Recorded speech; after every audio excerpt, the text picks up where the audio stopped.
Welcome into the Seahawks Syndicate live show. I am the host tonight, Bryce Coutts, and with me, as always, are my three compadres. I got Mookie Alexander, managing editor of Field Gulls, Dan Viens, host of Seahawks Forever, and Brandon Cain, the host of the Hawks Nest.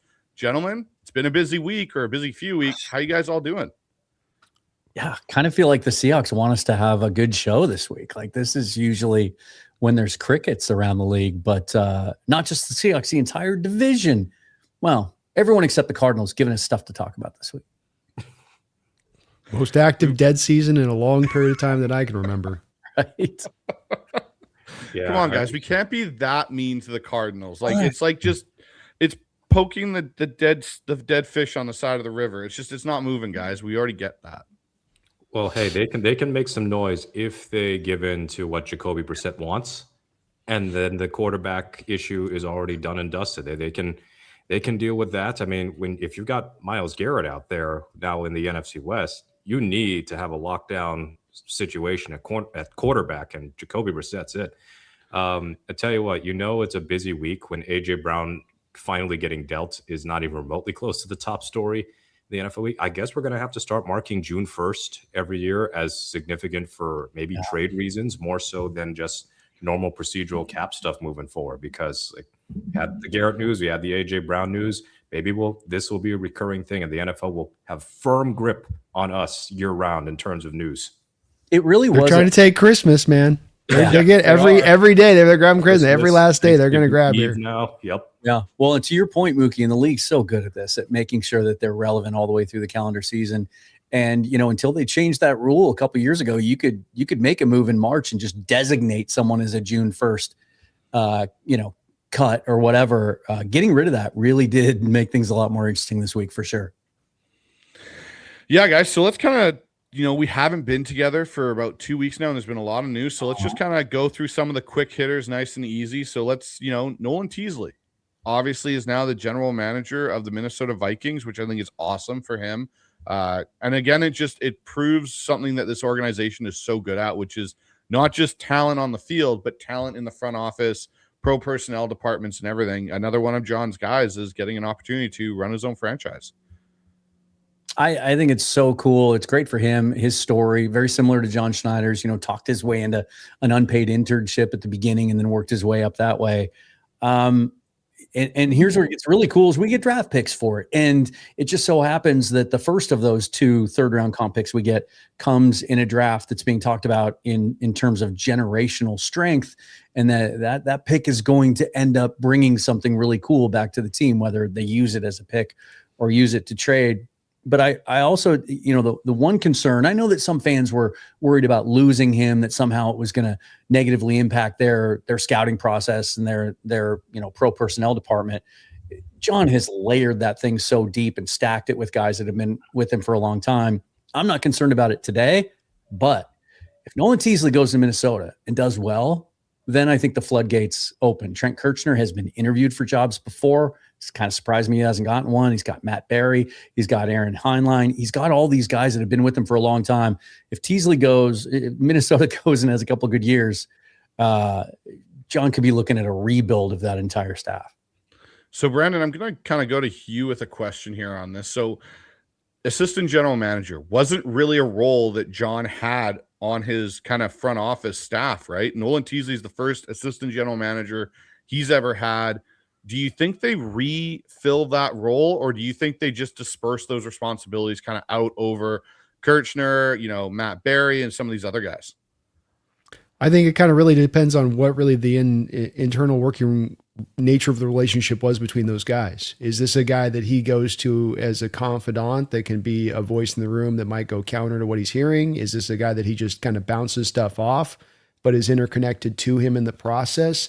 If it's hard to just replace that, if you have a guy who's earned your loyalty and has earned your trust, and that you trust in what he says and the value of his word, so that you can replace that readily, is probably hard to see.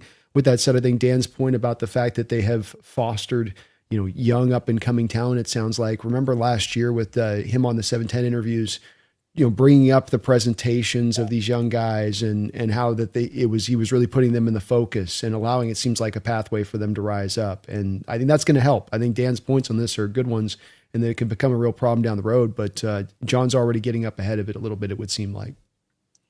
Mookie, and for you, what do you make of this whole situation and how John goes forward and how this could potentially change the way Seattle even does business at the trade deadline?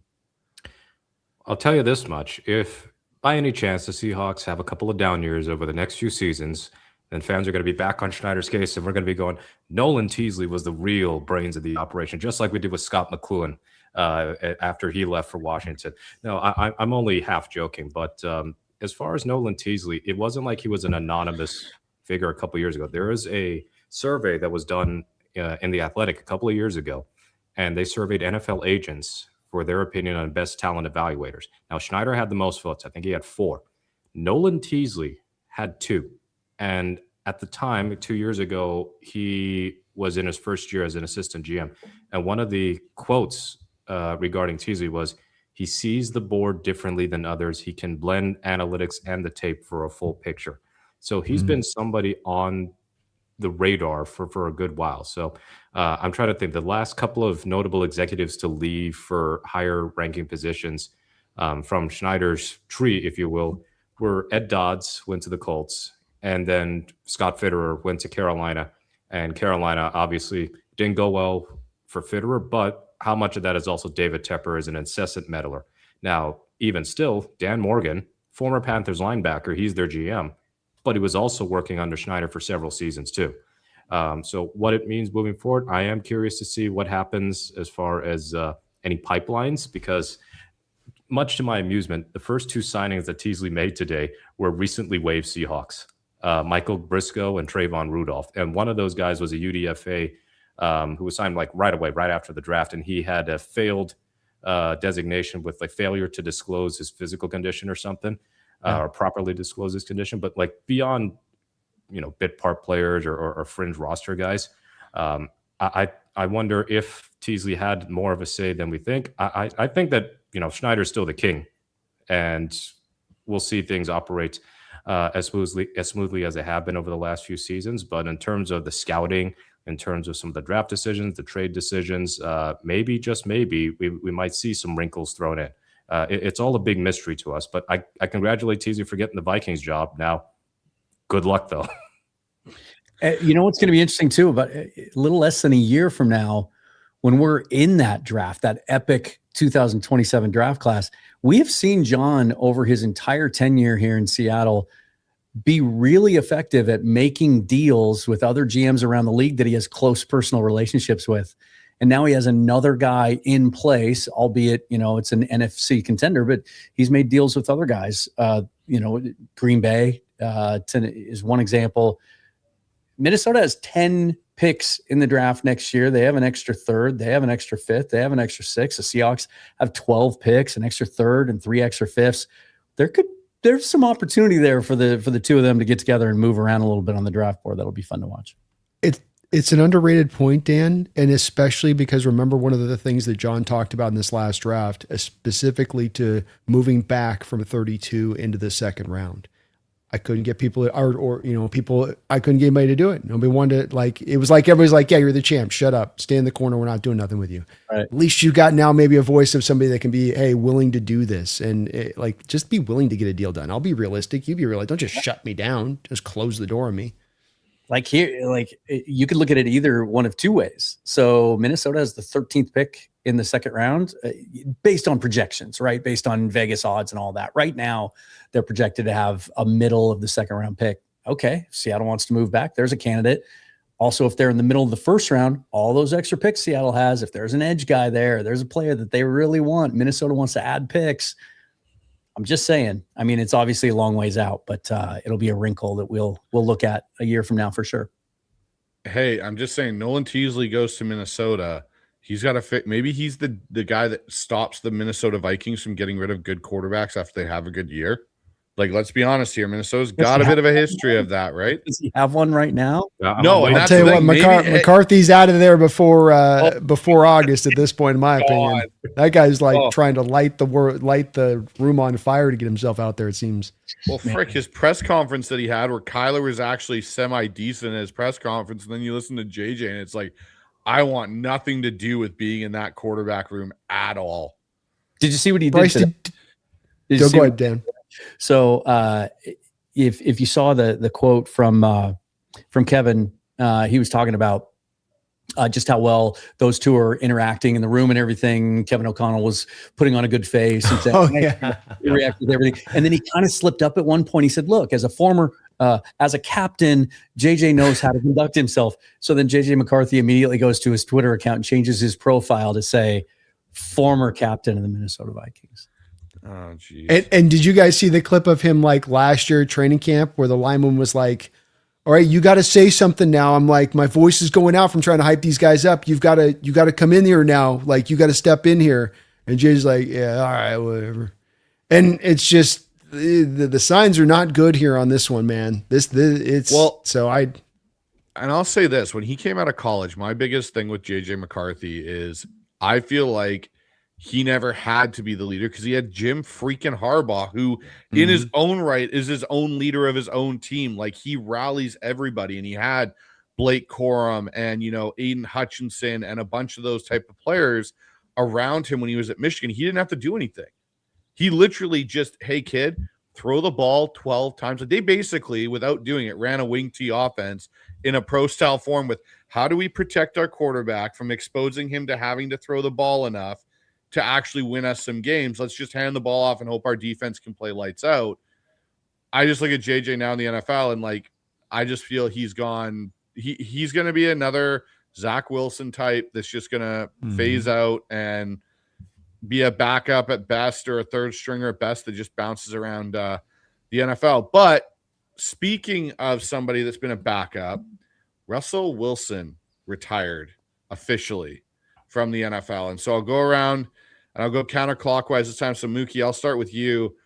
When you finally saw the official announcement that Russell was hanging up the cleats, put out his video, how did you feel? Like, did you feel different than maybe you thought you would when that day finally arrived? For him, I honestly felt relief because I was hoping that he wouldn't damage his own reputation even worse and then create future memes. Not that future, but like soon to be memes as far as just how far he declined, because famously he talked about wanting to play into his 40s. And I think it was pretty evident about 2021, even before the finger injury, he wasn't going to see his 40s as an NFL quarterback. But maybe the final straw was visiting the New York Jets. Like that's the low moments. Like, if I got to back up considering being Gino's backup, yeah, that was a moment. At that point, you got to go. Maybe television is more my thing. But look, it's good for him that he's able to retire. Honestly, I wish he had kind of retired after the Steelers thing. The Giants, it will end up being like, Johnny Unitas on the Rams, or sorry, Joe Namath on the Rams, or Johnny Unitas on the Chargers, that sort of thing, where it's just so forgettable. You want to strike that from the record books. This tale of Wilson is a tale of an underdog story, and he became this amazing franchise quarterback for the Seahawks, one of the best figures in Seattle sports history. But you also got to tell the other side of it, which is the ending. The end of his Seahawks tenure, what happened in the Let Russ Cook season. Ironically, if he doesn't get in the Hall of Fame, the Let Russ Cook season onward might have damaged his case. The Broncos tenure, complete disaster. He had a little bit of a bounce back in Pittsburgh, but it was a lot of smoke and mirrors.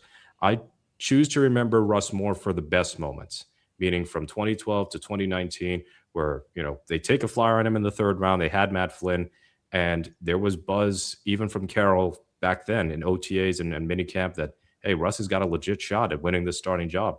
And then I'm sure all four of us were blown away by how well and how poised he looked in preseason. Those first few regular season games were kind of tough, but he still had those moments. Fail Mary, Tate caught it, whatever. It's still a game-winning touchdown pass in your third NFL start. The winning touchdown. Catch.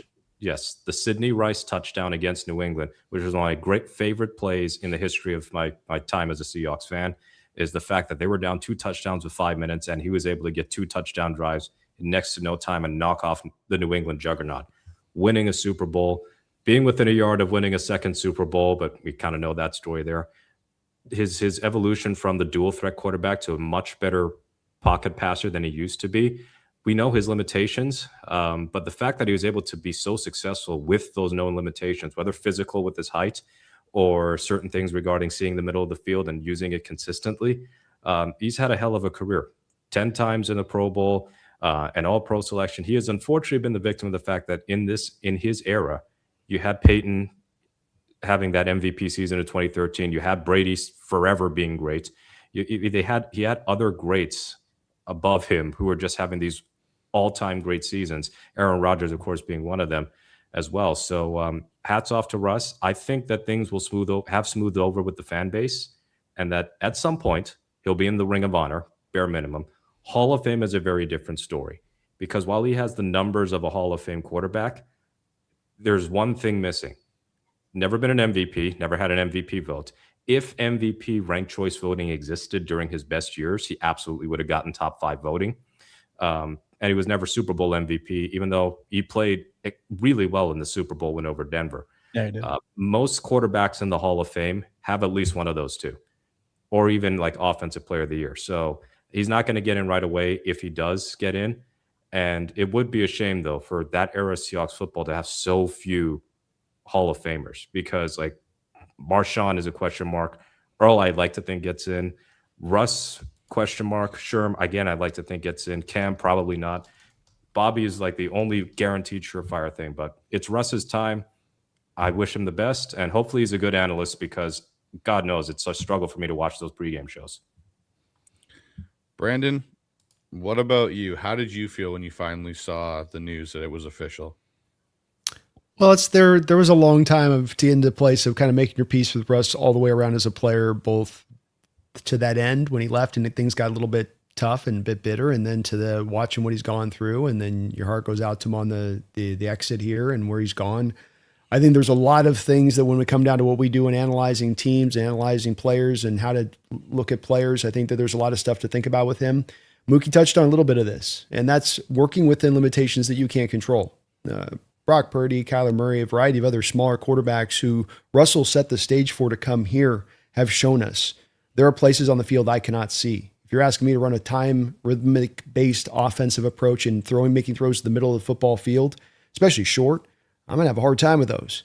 And yet he was able to overcome that. He'd line up an extra yard back in shotgun and yet make magic happen. And that I think in NFL history, there's no quarterback who's been better at scrambling behind the line of scrimmage and being evasive and avoiding sack artists than Russell Wilson. There's been a lot of good ones. There's guys that are maybe better that you can say about getting yards when it gets past the line of scrimmage, but nobody better behind the line of scrimmage. That includes Fran Tarkenton, who of course was his big comp as well. The moon balls.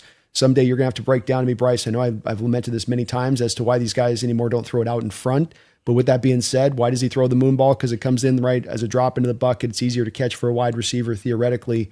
And he was as good as anybody out there in throwing it. On top of a winner, a guy highly productive. I think he does get in the Super Bowl. I think Mookie's points are good ones. But then again, Shaun Alexander's got 11,000 yards and an MVP, and he's not in the Hall of Fame. So, the MVP is worth something, but I think also when it comes to people looking at us out here, understanding that we're not going to get MVP votes out here, our players, just in general terms. They're going to have to do extra to get it, like set NFL records like Alexander had to do to get the MVP. I think they're going to look at his accolades. I think they're going to look at his performance. Look at the fact that he was a great guy in the media. One of the things that might hold back Marshawn Lynch, or I know teammate stuff might get him dinged up, but maybe not to the degree of Earl Thomas, who had players in Baltimore voting not to have him come back to the team at the end there. I think he's going to get in. I think he will get in there. And I think if you look at really the yardage, these guys only behind like Vic, Cam Newton, and Lamar as far as rushing yards go, and then the passing touchdowns, and the rushing touchdown, you put those together, and I thought it'll be just enough to kind of push him past the mark, in my opinion. All right, Dan, for you, is there another Hall of Fame quarterback that you see that's kind of in the same light, career-wise as Russell, that might lend to him being, able to get into the Hall of Fame? And how did you take the news that he officially had called it a career? I was happy for him, and I was relieved too, as Mookie said, because I thought if he would have continued to go, it would have just tainted the end of his career even more, especially if he had decided to go take that backup role with the Jets, because not only would he be behind Geno Smith, and maybe this is what he saw once he got inside the building and talked to those guys, but they're pretty high on Cade Klubnik too, and there's a good chance that he ends up starting some games for them this year. That's just not the way you want to see him go out. I prefer to remember, obviously, his time here in Seattle, but also that one shining, glorious moment he had last year when the Giants played the Cowboys and he looked like his old self and he hit the big bomb to Malik. No, it wasn't Neighbors because he was hurt, but they ended up taking it to overtime, ended up losing the game, if I recall correctly. But man, it seemed like he had kind of gotten into a time machine, taken himself back. I think about, as far as the Hall of Fame stuff goes, it's hard when you just look at the numbers, because yeah, he's top 20 in like passing touchdowns and passing yards, but you look at some of the other names that are in the Hall of Fame too that have less yards than that, or some of the guys he might come up against, and the game has changed so much, that some quarterbacks that should never be considered for the Hall of Fame are going to put up some pretty gaudy numbers. I think when you look at the passer rating and the efficiency numbers and things like that, I mean, I've got it here. He's ahead of guys like, let's see, where's the passer rating? Young, Manning, Warner, Montana, Favre, Stott. Yeah, I mean, it's a pretty impressive list of guys that he's ahead of. The same can be said for the touchdowns and the passing yards too. I think about how influential he was and how kind of revolutionary it was. Does Bryce Young ever get drafted number 1 overall? Does Kyler Murray get drafted number 1 overall at 5'10" if Russ doesn't have the success he does? And then I think about how revolutionary that offense was. And he wasn't the first guy to have his team create, the read option stuff around him, but he was certainly one of the most successful. It really transformed that offense. And there's elements of that offense that are still being used in the NFL today. So I think about all that. I think as time goes on, people are going to forget about the cringy personality as much. And I said this to Bryce before we went live. I'll say it just to wrap up my thoughts. He's going to be in your TV, in your living rooms now every single Sunday throughout the NFL, and probably more often than that. He's got a chance to change his reputation and his perception in some people's eyes with his personality. I know that I feel much differently about Alex Rodriguez today than I ever did before when he was during his playing career, because he's done such a tremendous job as an analyst over a long period of time now, that my respect for him is different than it was when I was just thinking about him as a player and his personality and the steroid stuff. So I do think, with you, Brandon, I think he gets in at some point. He's definitely not a first ballot guy, might even push the 5-year window. I don't think he'll be a veterans committee guy, but keep in mind that they don't just plug numbers in and spit it out and come back with an answer. Someone makes their case for them every year once they're eligible. Someone, that watched their career intently, spend a bunch of time analyzing them. They'll stand up there in front of the committee and say, here's why. And when you start kind of expanding that focus and getting into some of the other things that we've all touched on here, I think eventually he gets in. One quick thing too, to Dan, remember when we were in the late 80s and 90s where John Elway, as he got to the later portion of his career, was looked at as the comeback king, as among the things that he had going for him, like, he's got to carry the team on his shoulders, and he's the comeback team. Well, Russell right now is top 9. He's the 9th all-time in fourth quarter comebacks. He sits just one ahead of John Elway, interestingly enough. Something that should maybe help to the cause just a little bit too. Oh, that's a great point. And I just got literally goosebumps as you were saying that, because it took me back to the NFC Championship game in 2014, 15, I guess it was by then, against the Packers. Like one of the most epic, historically significant comebacks of all time. And a game we had no business winning, but it was all Russ. So guys, it's really interesting for me because I think a good comp for Russell Wilson is Kurt Warner. And he's in the Hall of Fame, but to Mookie's point, he does have an MVP. He has won a Super Bowl. He's lost a Super Bowl. The one thing for me where I think it'll take Russ longer to get in is his post-Seattle career. Where you look at Kurt Warner and you go, okay, Kurt Warner had the Rams. Then he had like that mid-career fall apart with the Giants where it was like, to the back half of his Rams career, the Giants, he wasn't very good. And then he ends up in Arizona and he kind of has this resurgence, right?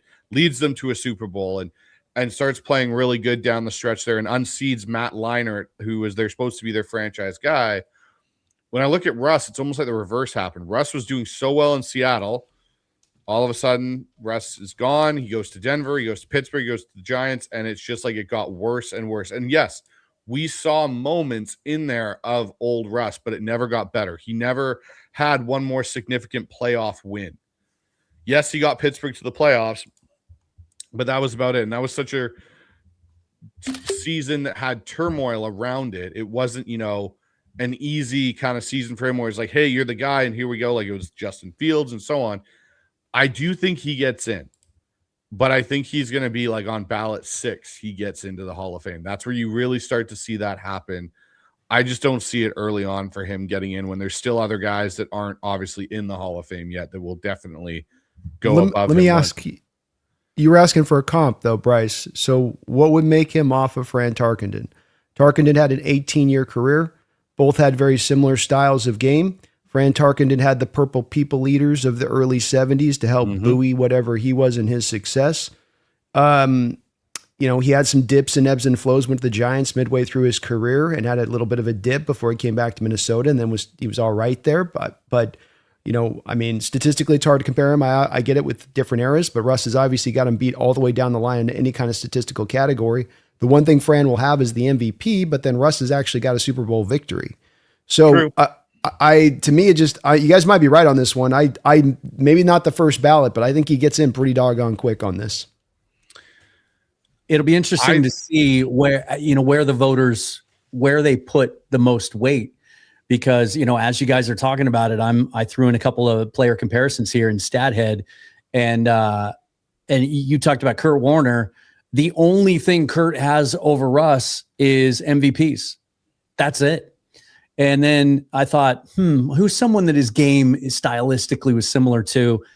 And I compared him to Steve Young. And the only thing Steve Young has over him, and it's not nothing, obviously, it's MVPs and 2 Super Bowl championships more than Russ has. But the statistical edge is massively in favor of Russ. So I do think he gets in at a certain point.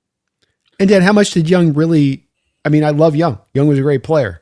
Young came in to a machine. Right.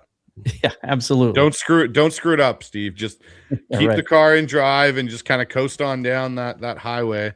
Unlike Brandon Ayuk, who doesn't seem to know how to coast. He just wants to accelerate. You're definitely good with the highway. He just thinks that Captain Leadfoot.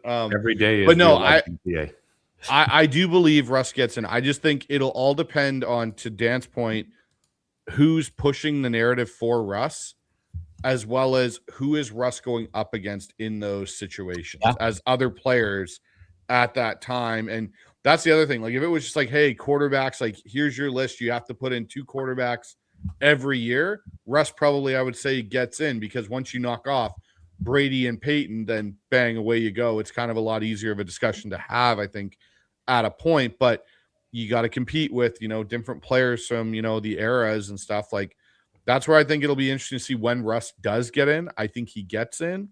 I just don't think it'll be first or second, maybe third. We start talking about Russ having the opportunity of legitimately getting in. Well, the tough thing, and this is through no fault of Russ or anybody, remember that the committee has tightened the standards for Hall of Fame inclusion. These last 2 classes are comically small. They only had 4 inductees a couple of years ago. Sterling Sharp was a senior finalist, I believe, when he got inducted. And then you had Gates, Eric Allen, and Jared Allen. And then this year's Breeze, Fitzgerald, Luke Kuechly, Roger Craig got in as a senior finalist, and that's way overdue in my opinion.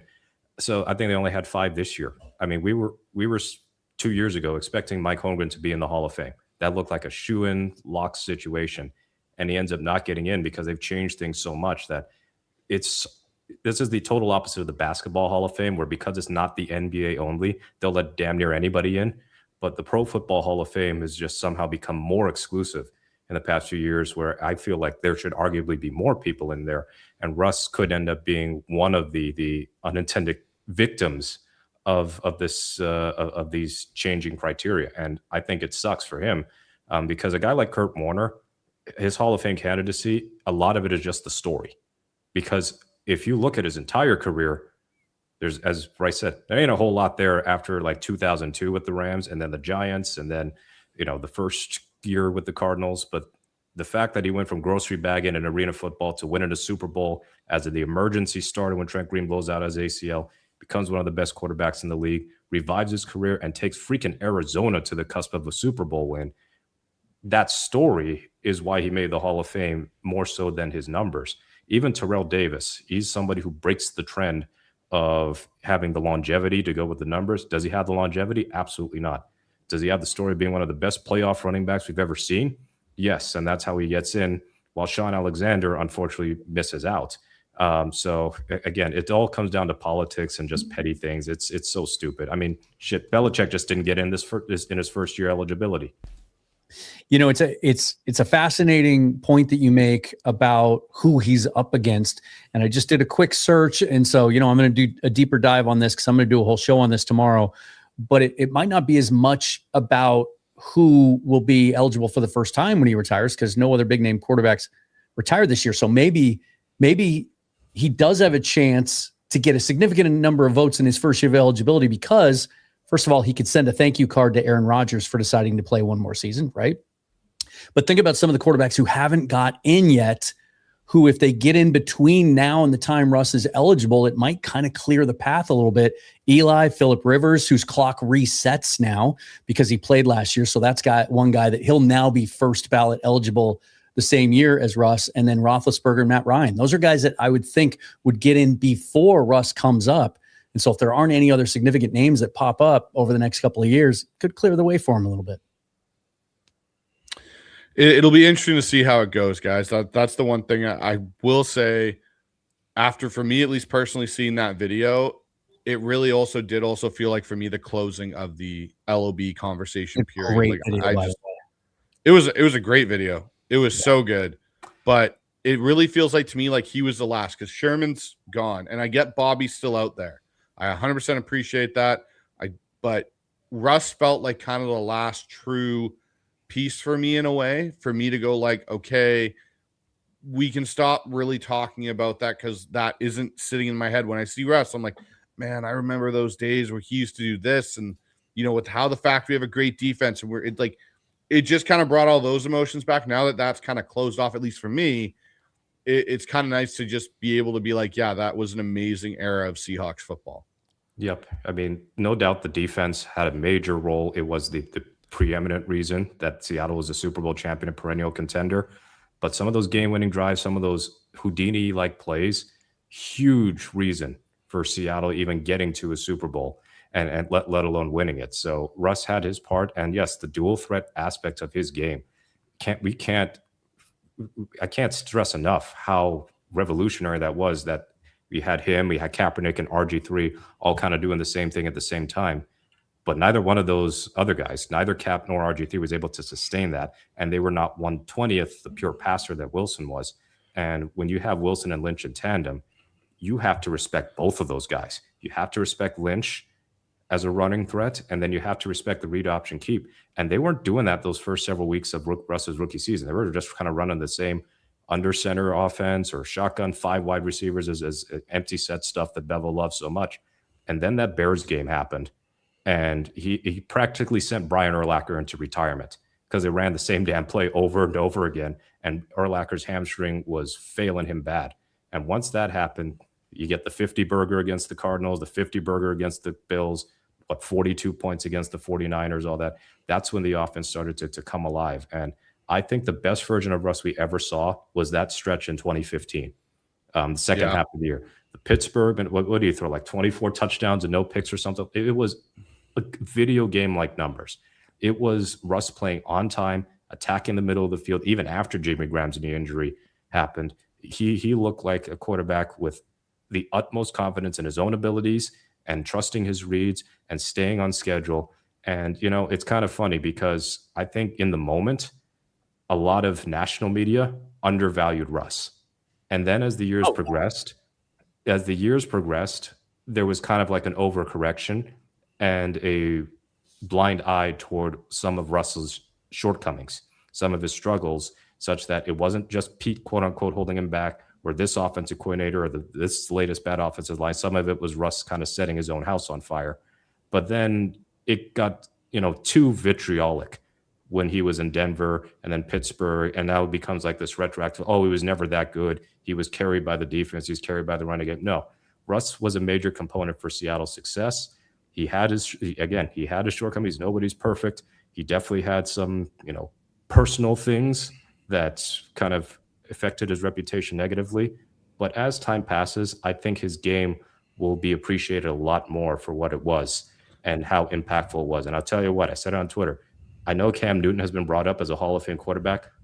Over my dead body will I ever see Cam Newton in the Hall of Fame. And he was a fun-ass player. He's got no Hall of Fame case compared to Russell Wilson. And Mookie, to one of your points earlier when you were saying that Russ had to deal with so many great quarterback seasons during his prime, a prime example of that is 2015. His back half of that season, we were all saying Russell Wilson should be the MVP. And who else was in that? That was Cam Newton's MVP season where he was doing everything in his power to get Carolina that Super Bowl. But guys, let's kind of pivot. And we're going to pivot over here to Myles Garrett and the Rams. What, in your opinion, with Myles Garrett, obviously when the trade happened, I'm sure all of us were kind of like, oh, crap, here we go.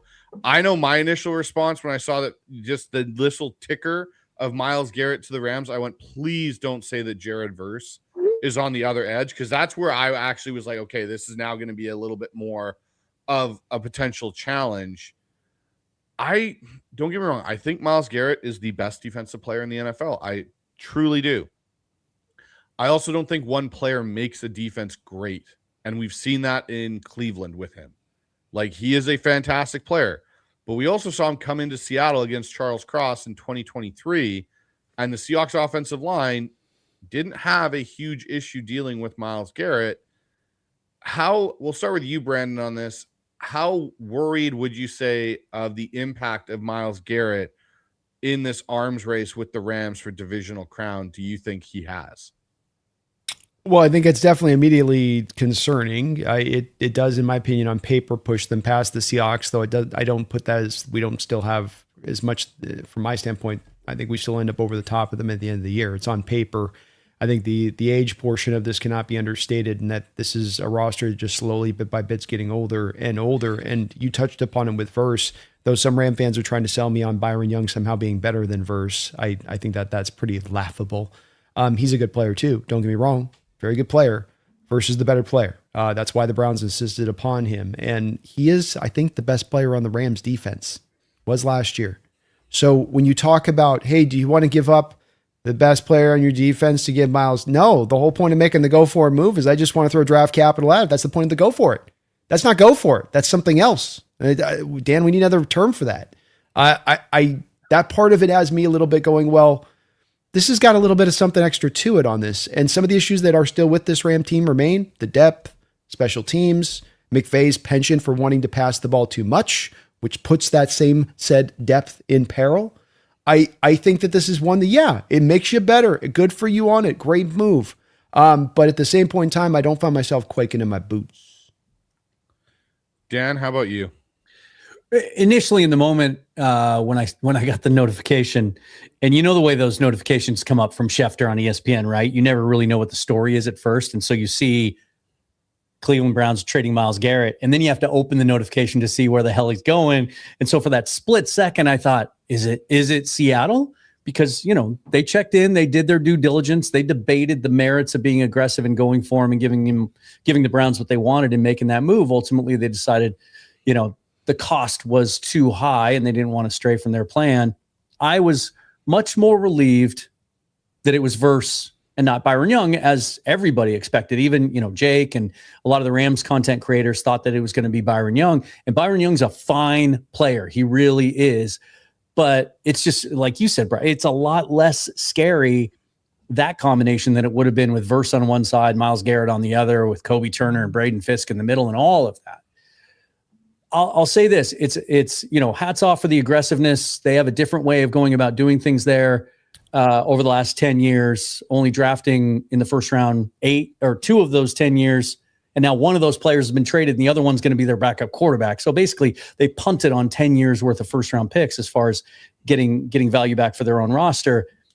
But it's resulted over the last 10 years in the same exact result as the Seahawks. They have one Super Bowl championship. The Seahawks have one to themselves. So it'll be really fascinating to see as we get 3-4 years down the road, which of these paths pays off the strongest, right? The one thing that gives me pause if I'm a Rams fan, is Myles Garrett has an interesting history and an interesting reputation as a teammate. Mhm. And now that he's not in Cleveland anymore, you're starting to see these stories come out that, people hadn't really shared before. Jared Verse was revered in that locker room as a teammate with the Rams. What kind of impact's that going to have? What if things don't go great initially? We've talked about the schedule, and their first 5 games are as tough as anyone, certainly in our division. They have the toughest opening stretch of 5 games. 4 of the 5 are against bona fide playoff teams. And the 5th game, I think, is the Giants. And even though they might not win a lot of games this year, you know what they're going to give you, and they're going to be physical and they're going to be hard to play, right? What if they get off to a poor start? We talked last year about how tightly Sean McVay had that team wound. He's talked openly this offseason about how he almost walked away from the game in 2022 because he couldn't handle the losing. What if, with all the moves that they made, it gets off to a poor start? How good's that locker room going to be? And then my final point would be this. We don't know yet if Chris Shula is a good defensive coordinator. And so just because you've handed him all this elite talent, you've upgraded their secondary, which was their biggest issue last year, there's still some questions about their inside linebacker group, in my opinion. But we don't know if Shula's going to be able to take all those ingredients and make a great dish out of it. No, and I agree with you. And you know what's funny, Dan? You bring up that point about, the trade of a guy that was loved in a locker room like Verse was for the Rams. And it kind of made me think about a move Seattle made at one point coming off of a Super Bowl loss, where we traded a guy that was absolutely loved in the locker room for a guy that was supposed to put us over the top in trading Max Unger for Jimmy Graham. And I'm not saying the player-to-player comparison, I get it, Hall of Fame player, but sometimes the impact of trading away a guy that is loved and has respect in your locker room for a guy that maybe doesn't necessarily have that. Because remember, Jimmy Graham wasn't exactly the most loved guy in the world either when he came in, and how he was looked upon in Seattle.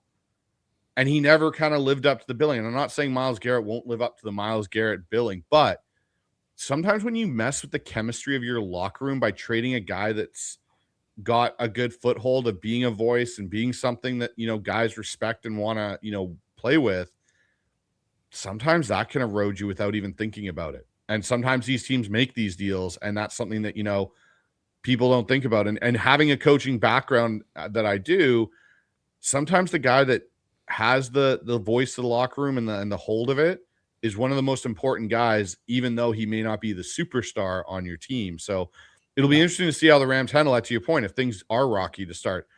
Mookie, I'm gonna pivot this to you in a way a little bit different than how it did with Dan and Brandon, but there's also another rumor now, because Myles Garrett has come to the Rams, that a certain other player may come out of retirement because they finally have another elite defensive line player to run with him.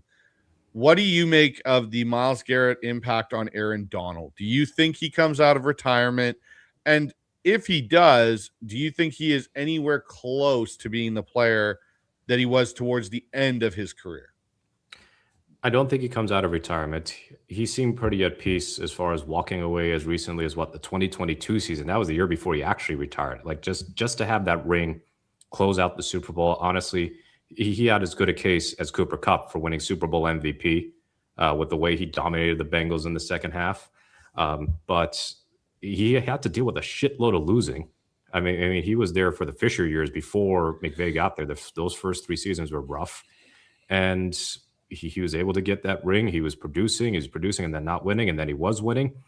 He's a champion. We haven't heard a lot about him in retirement, and now this Myles Garrett thing's come out, and Jordan Schultz texts Aaron Donald and says, like, it's got me flirting or thinking about it. I think it's just a tease. I don't think he's going to come back. I think he'll stay retired. And if he does come back, I will cower in fear. But it's like, what do you mean, Russell Wilson would be just throwing stuff all over the ground? It's like, okay, well, actually, no, he wouldn't. He'd be saying, I retired and Donald came back just in time. Yeah. But the odds of him being, I don't deny he's going to be in great physical condition, but the odds of him just being into football shape and his immediate dominant self, those odds I'm not going to take. I don't think he'll be like super Aaron Donald, but maybe he doesn't need to be when he's got freaking Myles Garrett on his defensive line. The best pass rusher you played with prior to Myles Garrett in a hypothetical situation would be what, a half season of Von Miller and then Robert Quinn. And Robert Quinn has just kind of become a forgotten man over time, but still, yeah, when it comes to Donald returning, I don't think I'm going to worry just yet. As far as the defensive line, there's still just a ton of talent there. I am really glad, though, that the Rams burned their first-round pick on Ty Simpson instead of taking Ruben Bain. I think it would have been a very different story if they had drafted Bain, for example, and then traded versus like, okay, you got another guy in the pipeline because Byron Young's in his contract here, right? So you got another guy in cost control for 4, maybe 5 years, and then you trade for Myles Garrett. But they don't. They have a draft that had everybody scratching their heads. It's like, did they throw this draft on purpose as a smokescreen just so that they could make this Garrett move later? Yeah, it's just an odd conspiracy theory for me. But yeah, Myles is going to make a difference on this Rams roster, no doubt about it. I don't worry about his age at 30 because, I mean, he just broke the sack record. The elite pass rushers throughout NFL history have been able to age their game gracefully deep into their 30s. They've made other moves, trading for McDuffie. Now, will they play him at his best position on corner? Remains to be seen. They signed Jalen Watson from Kansas City as well, so they fixed their secondary up.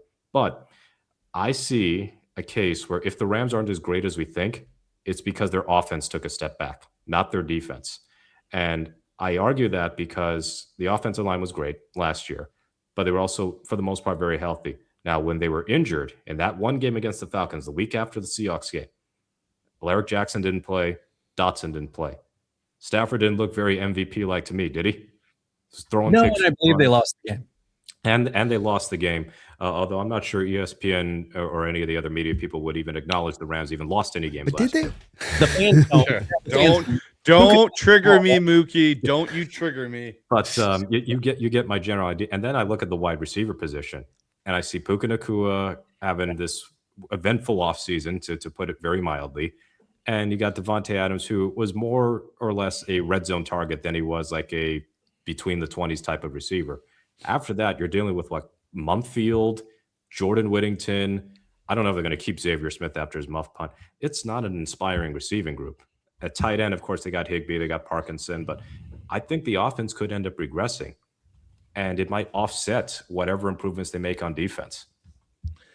I got one thing I want to just kind of add into this, and this is something I remember when we were talking about Max Crosby and the trade potentially Seattle could have had if it got worked out at the trade deadline. The one thing we kept coming back to was how good of a run defender Crosby is, along with his pass rushing ability. He is a very good run defender. When I've gone and watched Myles Garrett film, I don't see the same level of run defender. I see a great, phenomenal pass rusher, but I don't see the same level of a run defender. Sometimes the best way to mitigate a really good pass rusher is running the football consistently throughout a game and limiting their opportunities to get into their rhythm as a pass rusher. And I feel like, a lot of those situations I feel this year for Garrett with his sack record, he was able to get in a rhythm because teams threw more than run it because they couldn't run the ball because they were horrible teams at running the ball. This is where I think it'll be an interesting conversation to see how he handles being in the NFC West, where Kyle and Fleury and that, they're going to want to run the football, and they're going to run it 50 to 55% of the time and play action and not just sit and gun and drop back and throw. That's not what they live in. So it'll be interesting to see how that all goes. But guys, before we carry on with the show, we've got a quick thing to catch up on here for Dan and Brandon, which I will get on right after this. Oh, where'd it go? Today's video is brought to you by Prize Picks, America's #1 sports app. And when you use my code right now, HMA, they'll put $50 in your account when you put a $5 lineup down. Hard to beat that. They've got baseball, basketball, heck, they've even got the seasonal picks up here for the NFL season. Terms and conditions do apply. Please do remember to gamble responsibly. All right, guys. So with that being said, let's kind of talk about what Seattle does to match this. Or do they? Do they hang out and don't do anything to the trade deadline? I know, Brandon, you and me see this very similarly. But Mookie, I'll start with you. Do you think Seattle needs to do something before the start of the regular season? Or do you think they can wait, hang out until the trade deadline? I lean toward waiting until the trade deadline, fully acknowledging that blockbuster trades tend not to happen nearly as much midseason compared to the offseason. It's just, I mean, it's different than like Major League Baseball trade deadline or an NBA trade deadline where you have some sort of seismic trade midseason and eventually you have so many games to which you can eventually fit into that team system. Obviously, Seattle has benefited from the Rashid Shaheed trade and the Dunlap trades in years past, but those are not like humongous, holy shit trades. Like, let's say they trade for Max Crosby. But I think that I'm willing to wait this out. If the opportunity arises, sure, take it. But I'm willing to wait this out because remember, the Rams and Seahawks don't play until Christmas Day. There is a chance, I'm not saying it's a high chance, there's a chance that game can mean very little in terms of the playoff picture for a variety of reasons.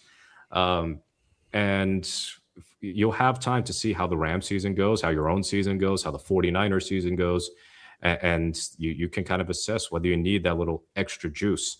And in terms of like any trades that they would make, it would probably be for another edge rusher, I would think, whether that's Crosby or we were to you, I think we're talking, or you, Bryce and Dan, about Highsmith before the season, before we went on air, about the possibility that Highsmith could get dealt because Nick Herbig just signed a contract extension. And we were talking on Syndicate about could Seattle trade for Nick Herbig, for example.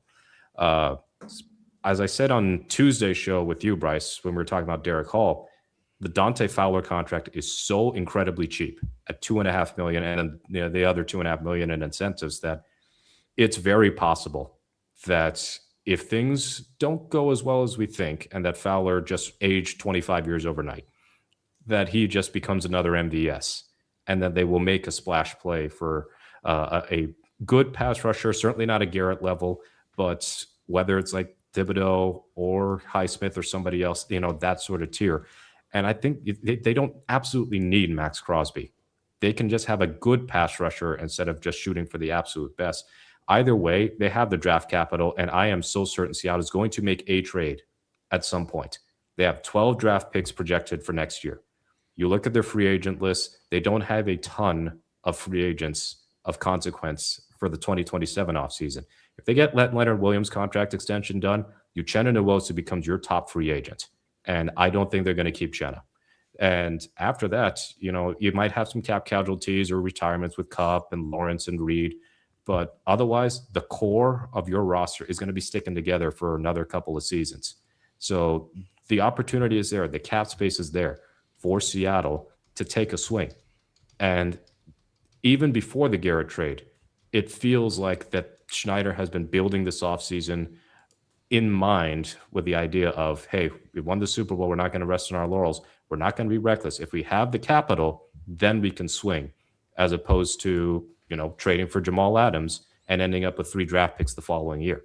To me, that's a better position to make a big swing for a high impact player. No, and I think that's fair. Dan, what about you? I know you've got your sources and such, but where do you see Seattle doing? Do you think there's probably a bit of, hey, let's do something, or do you think they're more content hanging out and chill until the trade deadline? I think the deadline makes more sense when you look at the roster, where it is now, and when you look at the schedule, right? Like Mookie said, the trade deadline comes and goes before we ever play the Rams for the first time, let alone the second time. And so it gives them time to evaluate. I think they can be as good as we expect them to be through the first 15 games as is. Now, they have conversations every day. There are some opportunities out there that might come up. You touched on it. Thibodeau, I think, gets moved at some point. I think Highsmith makes the most sense for the Steelers to move out of that group. They're going to have to do something with their cap.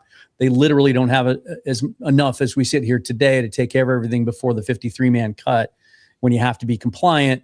And he's probably the one they can get the best return for. I don't think they're going to get what they want, or the market's going to bear what they want for TJ Watt because of his age and just his cap hit. And so they'll continue to explore those things. But I think right now the prices are all too high. And a lot of it has to do with the perception of what this 2027 draft class is going to be, right? Teams are going to try to leverage whatever assets they have to trade as much as they can. But you get to the deadline, prices come down because you're only getting a portion of a season from these players. So we also know the draft class a lot better at that time. That's what makes the most sense to me. I'm not saying they're locking it down, not exploring everything, because that's not John's way. He looks into things every day And, if we all knew the conversations that happened there on a daily basis, it would blow our minds, right? I got in a little bit of trouble online yesterday because I was having a conversation with a source, and he got a little excited and I got excited. And so I was a little too early in my enthusiasm online, and then talks changed because that's what happens. And so if we were to report every little moment that happens in those offices where they think they might have a deal about to get done, we'd all look really silly, and people would it'd be like the boy that cried wolf, right? We'd all just tune it out after a certain point. So I think the roster's in good shape right now. You certainly don't make a panic move. You don't go make a move because the Rams did. Let them do their thing their way. We're going to do things our way. We'll see you in week 16. All right, Brandon. I know you and me see this very similarly. We've had our moments of kind of talking about it through your show chat. You're more of the mindset as I am, is we can wait and be patient, and who knows who might become available at the trade deadline, because there's teams currently right now that some people aren't thinking are going to be teams that by the trade deadline are punting and getting draft capital for next year's draft. With that being said, if you were to have between a Thibodeau and a Highsmith, I'm not going to throw Crosby in there, but a guy like a Thibodeau and a Highsmith become available to you at the trade deadline, which one of those two would you feel more inclined to go after if you were Seattle?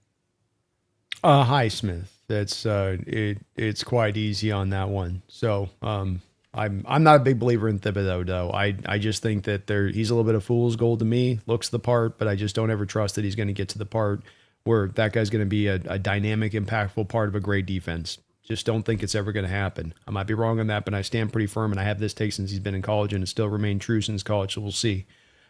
Just the one quick point, too, and I know it was part of what you asked, but I think it's these other two gentlemen made some good points, and it's one thing to consider about this, knee-jerk reaction to doing this now versus waiting to the deadline. Where's John been as best as a trader? Is it trading max prices and getting returns? Because you can make an argument, Jamal Adams, you gave up more for Jamal than probably the Rams just gave up for Myles Garrett. Not that great. Jimmy Graham, Max Unger, when you guys were just mentioning about losing him as a young, and the first round pick on top of it, didn't work out the best, did it? But then when we get him in actual market opportunities, now he's been at his best. And those do tend to present themselves. And now you have so much draft capital you can throw at a team. So let's just go back to last year. Hey, Raiders, we willing to do max? Maybe we'll do max if you give us 2 first-round picks. Great. Here's 2 first-round picks. Oh, you know what? Pete's now kind of shutting us down on this. All right, here's a second. That shut him up? We're going to have a hard time getting Pete to say no at that point. Yeah, so let's get this done. You have the ability to go over the top on any deal now to get it done with the draft capital you have. And I'm also gentlemen, I'm a little greedy here. What if we just built that good of a roster and it can get through this year and it can be dominant again, even better than it was last year, and all of the Rams flailing and all of their spinning and all of their busy work doesn't amount to really the hill of the beans when it comes down to the bottom line tax, and then you've got all these draft picks. Mm-hmm. Remember that Mookie will remember this one, and Dan, you too, I'm sure, maybe Darko Milicic going to the Pistons at a time when they had that championship, and it's like a freebie pick, like situation. Well, wouldn't that be kind of cool to be in that place rather than feeling like we've got to use all the ammunition? I ask, do we? It's a good point. And that's the thing with having 12 or 13, draft picks potentially next year. 12 picks, I think, is what we got currently right now. But, again, you don't know if there's certain guys that won't be on this roster. DeMarcus Lawrence may not be back. Chenna. So you will have roles to fill. And if, to your point, Brandon, if you can go through this season and you don't have to make a trade because you're just still that good, and a Jared Ivey has more impact this year and some of these other guys are already on the roster, and to your point, all the flailing that the Lambs do and they can't actually muster it, and somehow they're worse off for it, man, do you set yourselves up for a really good stretch here being the most dominant team in the NFC West. Hey, guys, I got a question for Bryce and Mookie. Where are your cats? Okay, I'm sorry. I don't. Come on, have guys, one. dropping the ball over there. I'm sorry. I had the facial hair for it. There's somebody in my household who has a cat allergy, but I've developed an appreciation for cats over time. After a nightmare sleepover, had like 11 cats in a 1-bedroom apartment, and I went, nah, I can't be doing that. That's just one bedroom, but a some whole lot of cats. is there. Yeah. Yes. Yeah, but unfortunately, we're losing out on the cats on the half of the syndicate. Yeah, Maybe we got to find some dogs. You talk about Yeah, there clickbait. you go. This is clickbait right here, right? Yeah. That's right. Oh man. All right, guys. Well, we talked about the Myles Garrett impact. There's another thing that kind of happened that kind of followed the Myles Garrett trade, and that was Derick Hall got his extension done. And I think, at least for me, at a shocking extension price tag that I didn't expect to be the case for Derick Hall. When, I know Brandon, yourself, Dan, all of us, we were like, okay, are we going to wait this out till potentially free agency and he's going to want Boye Mafe money? I seem to recall advocating for signing him now, and not all of you agreed a couple of weeks ago. I don't know. I don't know. I Which didn't know he was going to get this kind of discount. I didn't know you're going to get the. I didn't know you get the coupon clippings and the Tuesday special and all of it. I didn't know you could stack. We were able to stack discounts. I didn't know that was a thing. That's exactly what I told Bryce. I said, I bet Brandon likes it because of this right here. Yeah, this is the value. Some of the numbers are still to be finalized. I don't think it's even come out. I just checked recently on Over the Cap, so some of it's kind of spitballing here with the cap hit in 2006. Seahawks. It won't be out till August. Yeah, exactly. But the guarantee, the contract value, and the average per year are pretty much on point. Guys, I didn't expect this to happen. Like, this to me is unreal value for a player that potentially is still going to take another step. He had a really good Super Bowl there at the end of the year, 2 sacks in it. So ended the season with 4, I believe, if you do the whole totality of the season. And he missed part of it with injury and a suspension. Mm-hmm. I could not fathom, hey, Derick Hall is going to sign for $42 million. Because this, to, just add on to Brandon's point about draft capital and draft picks for next year, this affords you so much flexibility with your cap even going forward. You don't have a $60 million pass rusher on your books. You've got a guy that's making 42. So, Brandon, I'll start with you because, as Dan pointed out, you were the one that was kind of more at that point before, knowing this was what the value was going to be, was like, well, let's just wait and see what he produces.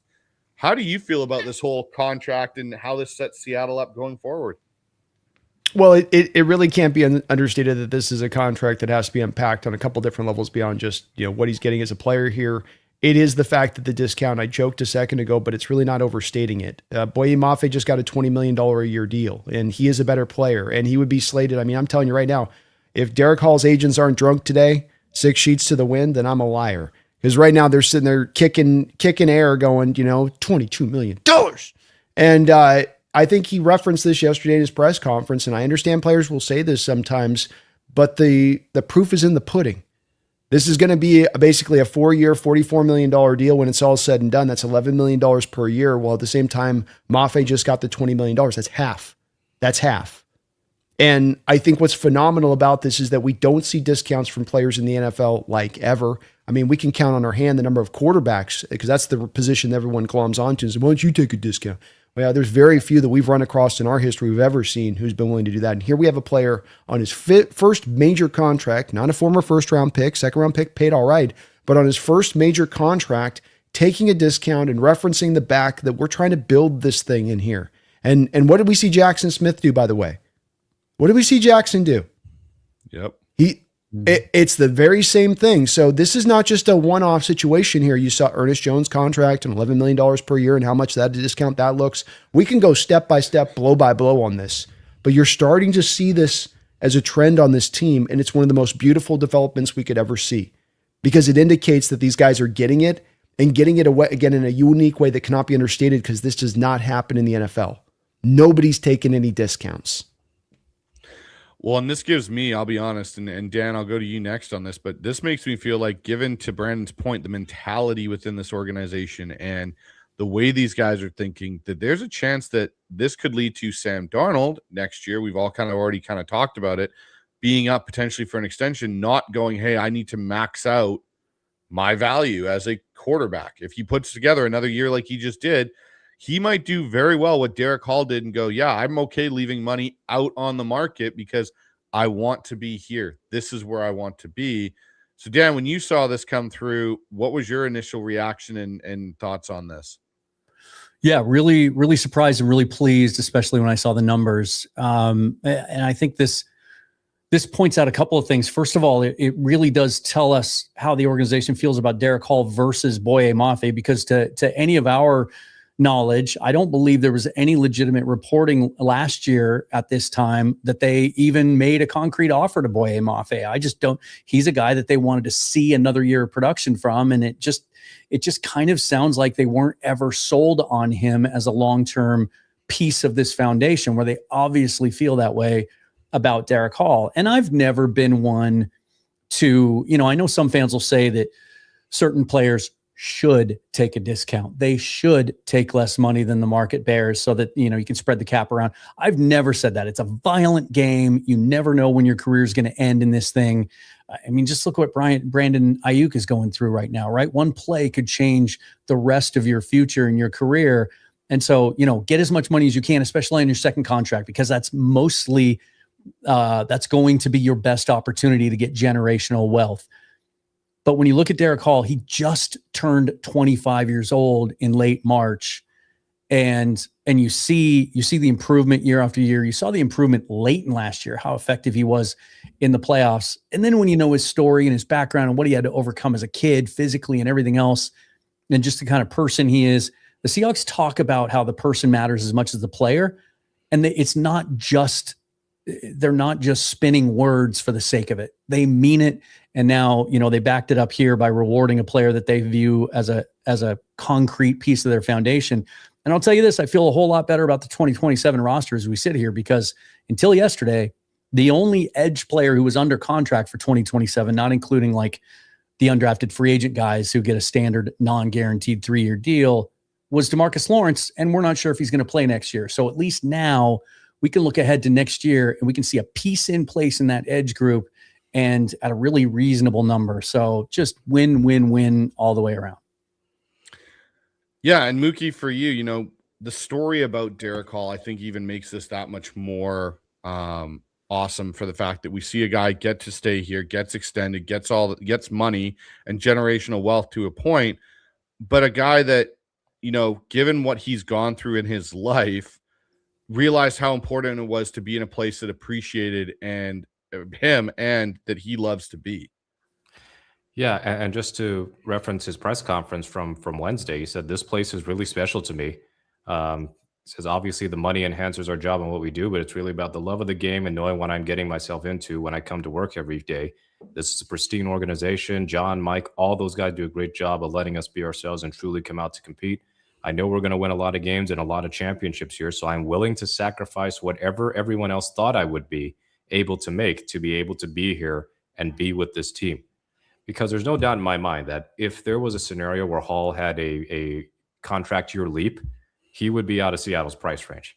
Even if he had like 6.5 sacks, so which is not even his career high, that would be enough for a pass rush needy team in the offseason to go, we will throw $23 million a year at you because we're assuming the cap goes up, all that good jazz. So to get him at effectively $11 million a year over these next 4 seasons is a steal. And the fact that when his contract runs out, he'll still be in his late 20s.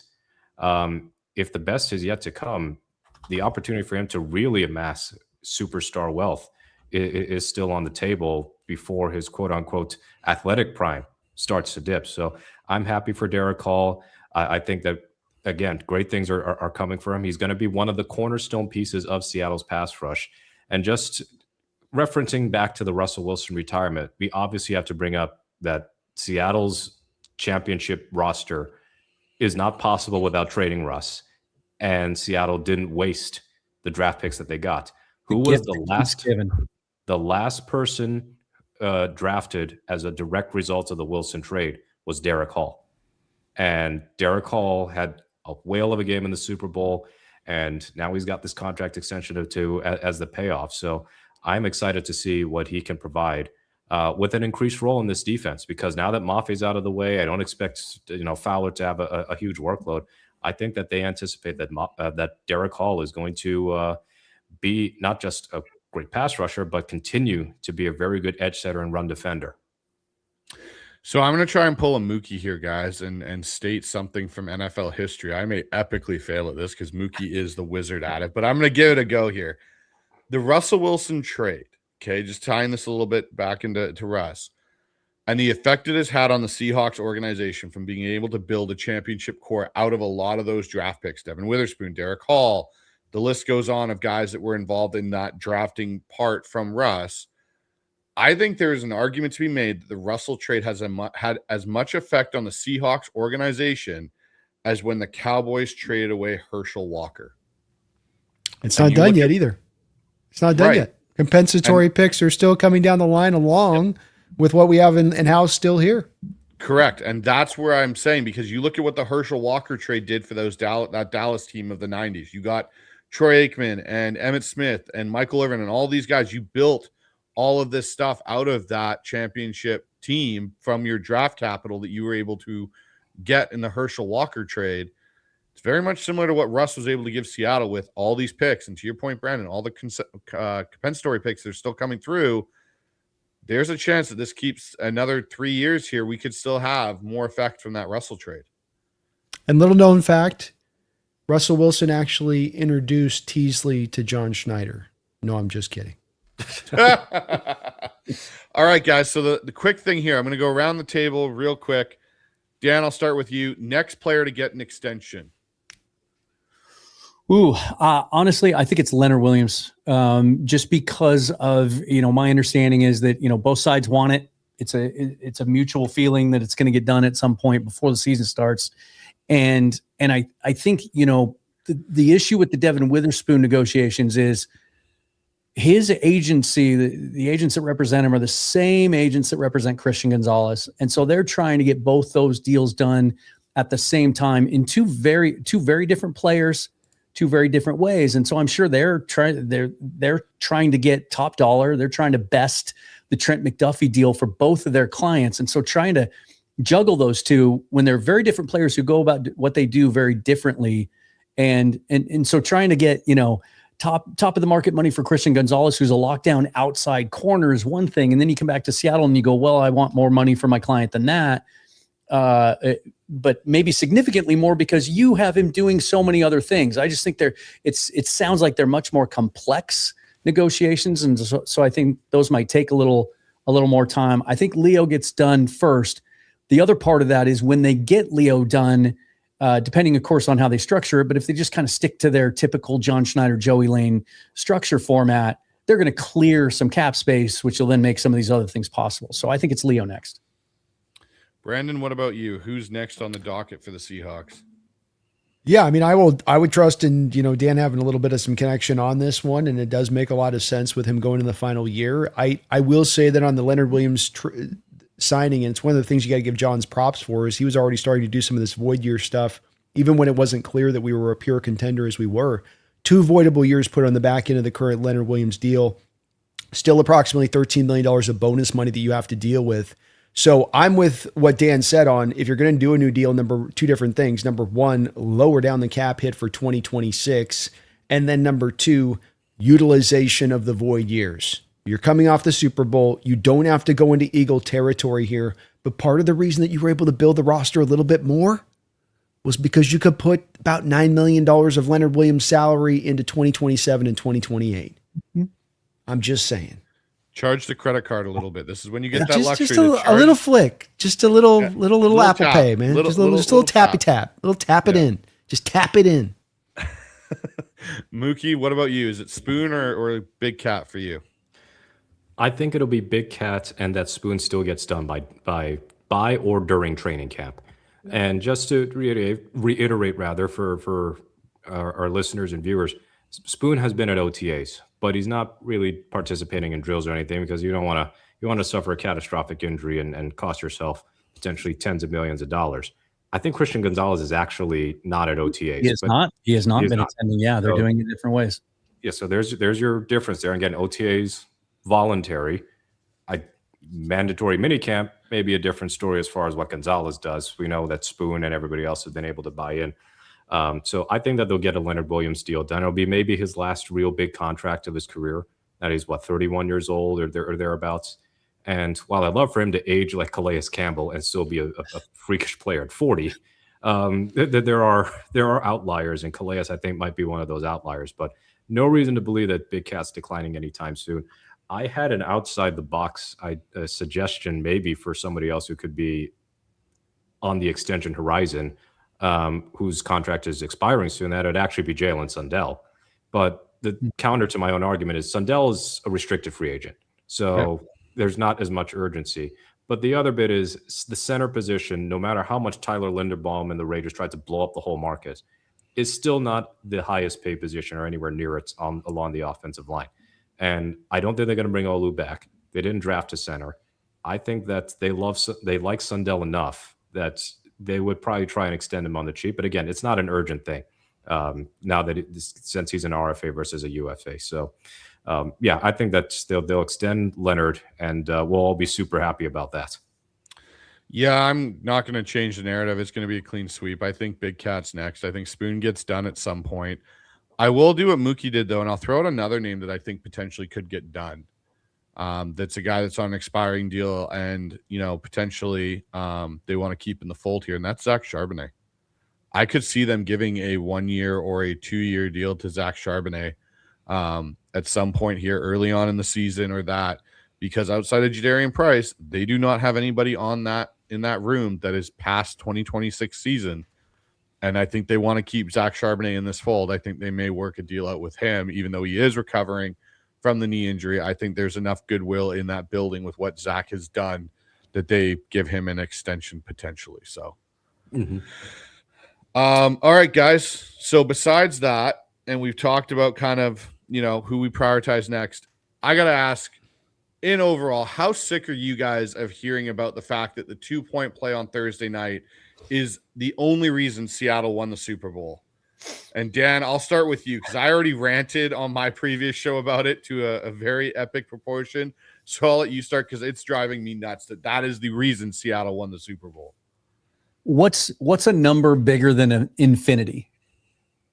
Because whatever that infinity plus 1 is how sick I am of that whole thing. And honestly, I think I feel like if there's anything Sean McVay could do, maybe personally, like they need to shut that down, but they just kind of keep precipitating it themselves as well. It just makes them look bad. I understand the frustration with it. If you're on the other side, I totally get it. I can recall times in my lifetime as a fan where, I put way too much emphasis on one particular play, changing the course of an entire season or even the trajectory of any given team. It really is ridiculous because, and it's not even, forget about whether you think that was a proper execution of the rules or the way the replay was called into it and all of that. Forget about all of that. But the assumption that so many big name people who otherwise are viewed as very, very smart football minds, coaches, players, analysts, who think that if that play had just gone the other way, the Rams win that game and then go on and win the Super Bowl because the NFC Championship game would have been at home. That's a lot of heavy lifting and a lot of gymnastics, mental gymnastics to make that work, right? I mean, the Rams went and lost their 2 games after that, to 2 inferior teams. And look how well the Seahawks play on the road. It's not a given that they would have won just because the game was at SoFi. So it really, I don't think they're doing themselves any favor by not shutting this down. And maybe it's just got a life of its own now and it's out in the fandom, but anyone who makes a living being an analyst in this game too should just, it's time to move on. Brandon, how do you feel about it?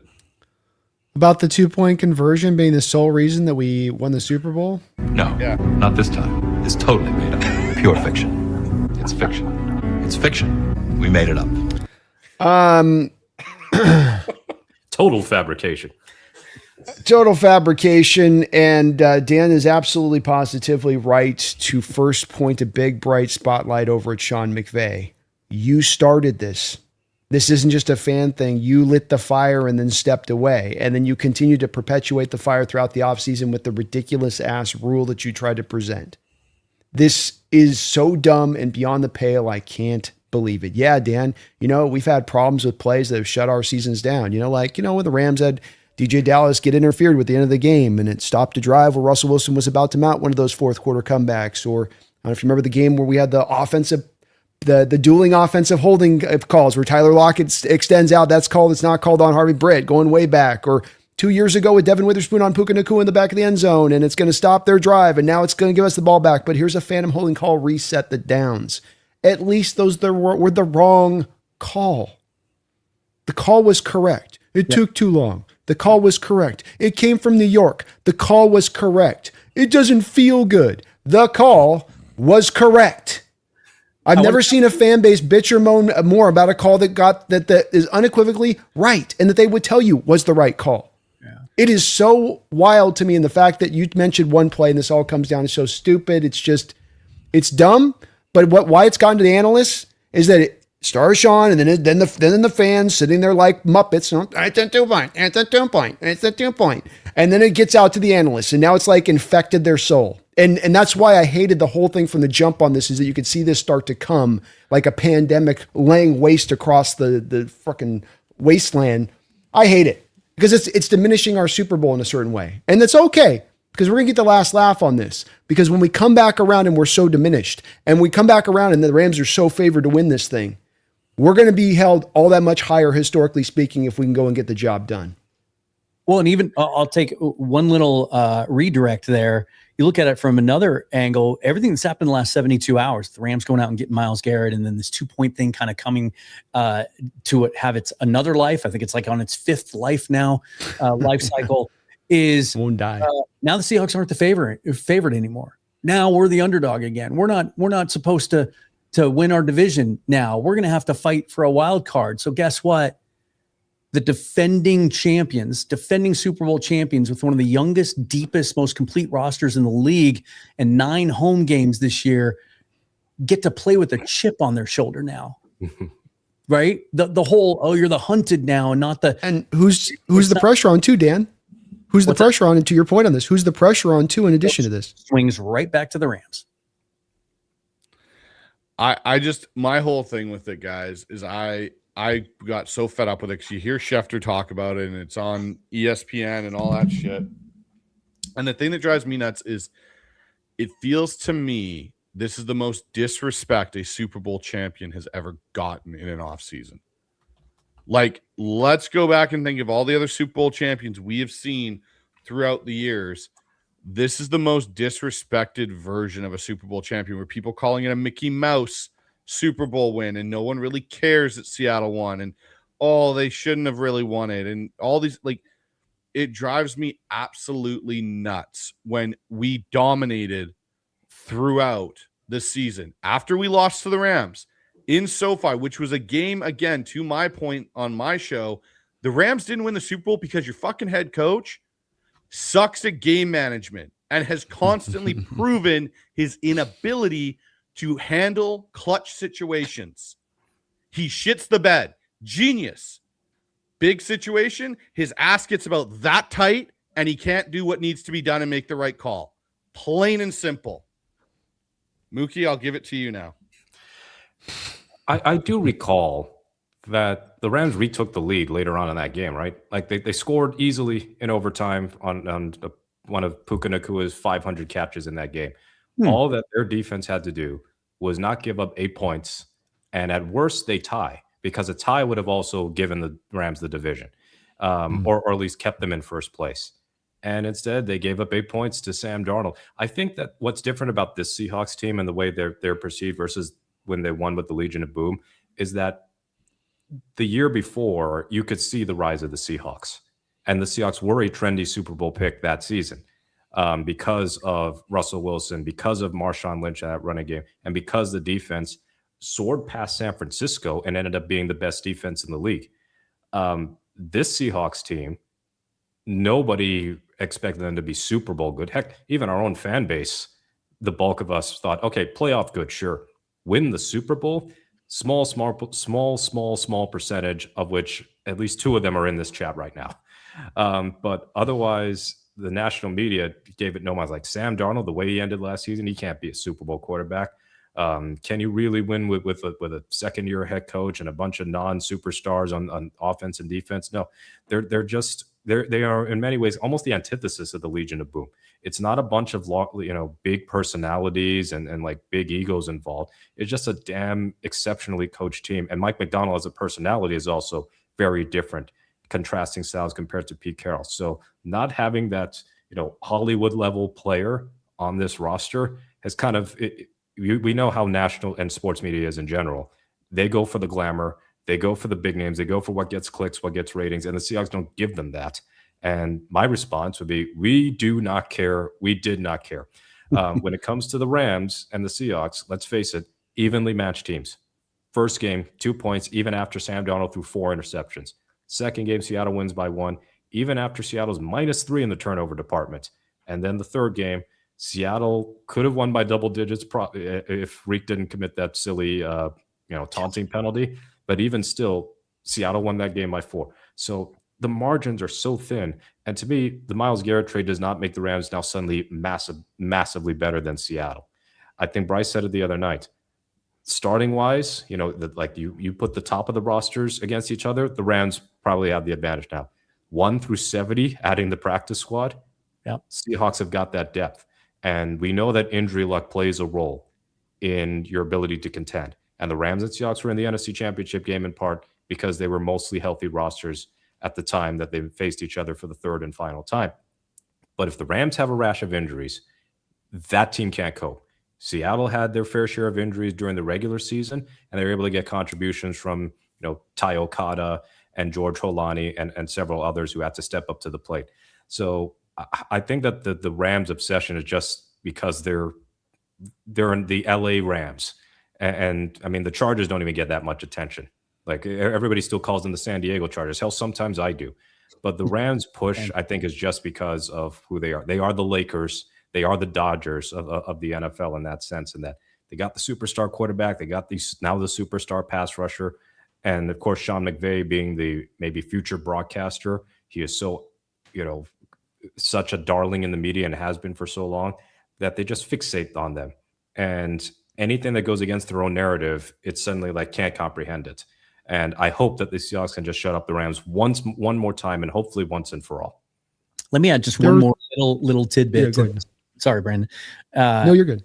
This assumption that's widely held from my vantage point by Rams fans that somehow we only won and went to the Super Bowl because we were able to host the NFC Championship game, right? That it was at home.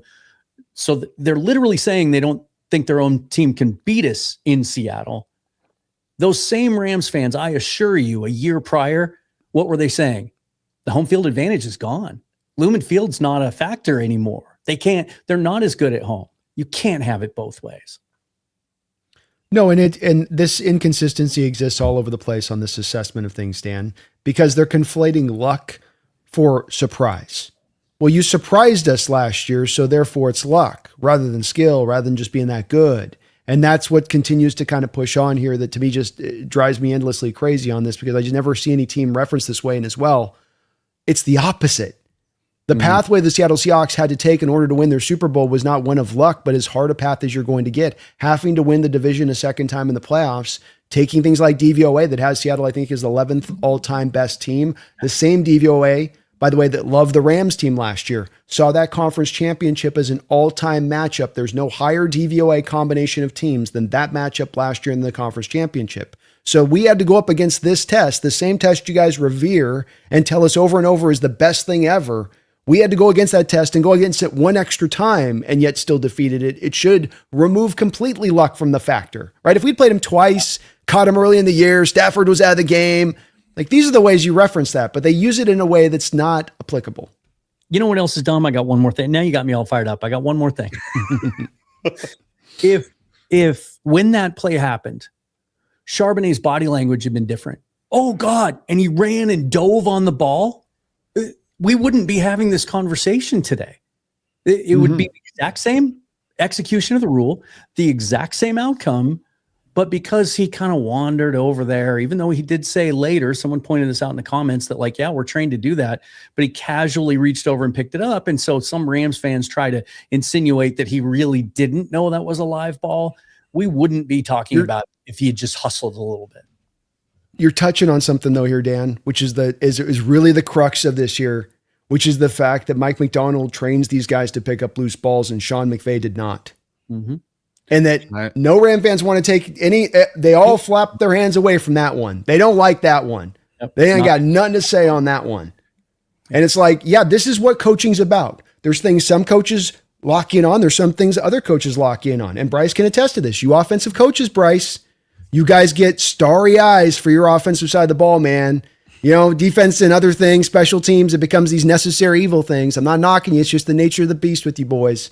And that's what you get seeing in this kind of situation with these fine-tuned details. It's the same thing with Belichick through all the years that he used to do on some of the minutia stuff that he would get into with his players. But then it would give them edges on game days that they're teaching towards their players that you are not.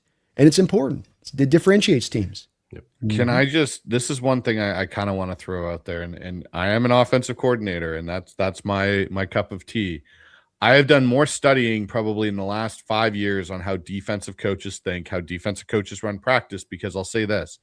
You look at NFL history, the most successful coaches, head coaches at winning championships tend to be defensive-minded coaches. To Brandon's point, they focus on things differently from that aspect. Bill Belichick, like really, you can probably put Andy Reid and Bill Walsh as the two coaches that have an offensive background that are probably the most successful.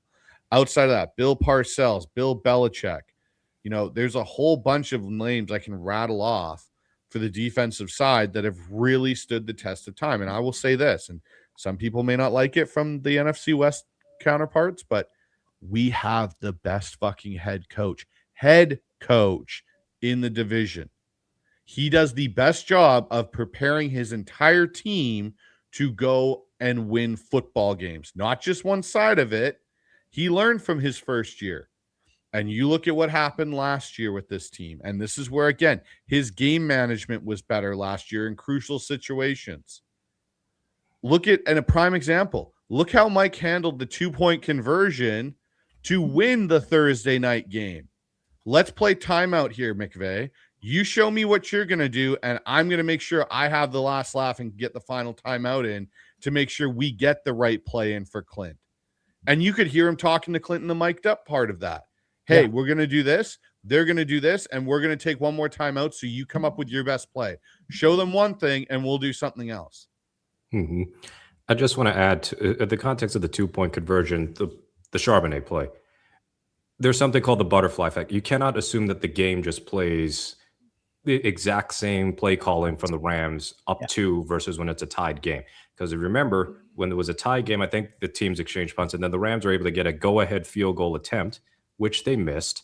And need I remind everybody, you know what happened after that game? The Rams fired their special teams coordinator because they missed a field goal and gave up a huge punt return touchdown that started the whole comeback. But anyway, if let's say that Seattle doesn't give up another touchdown in regulation, they're down 2.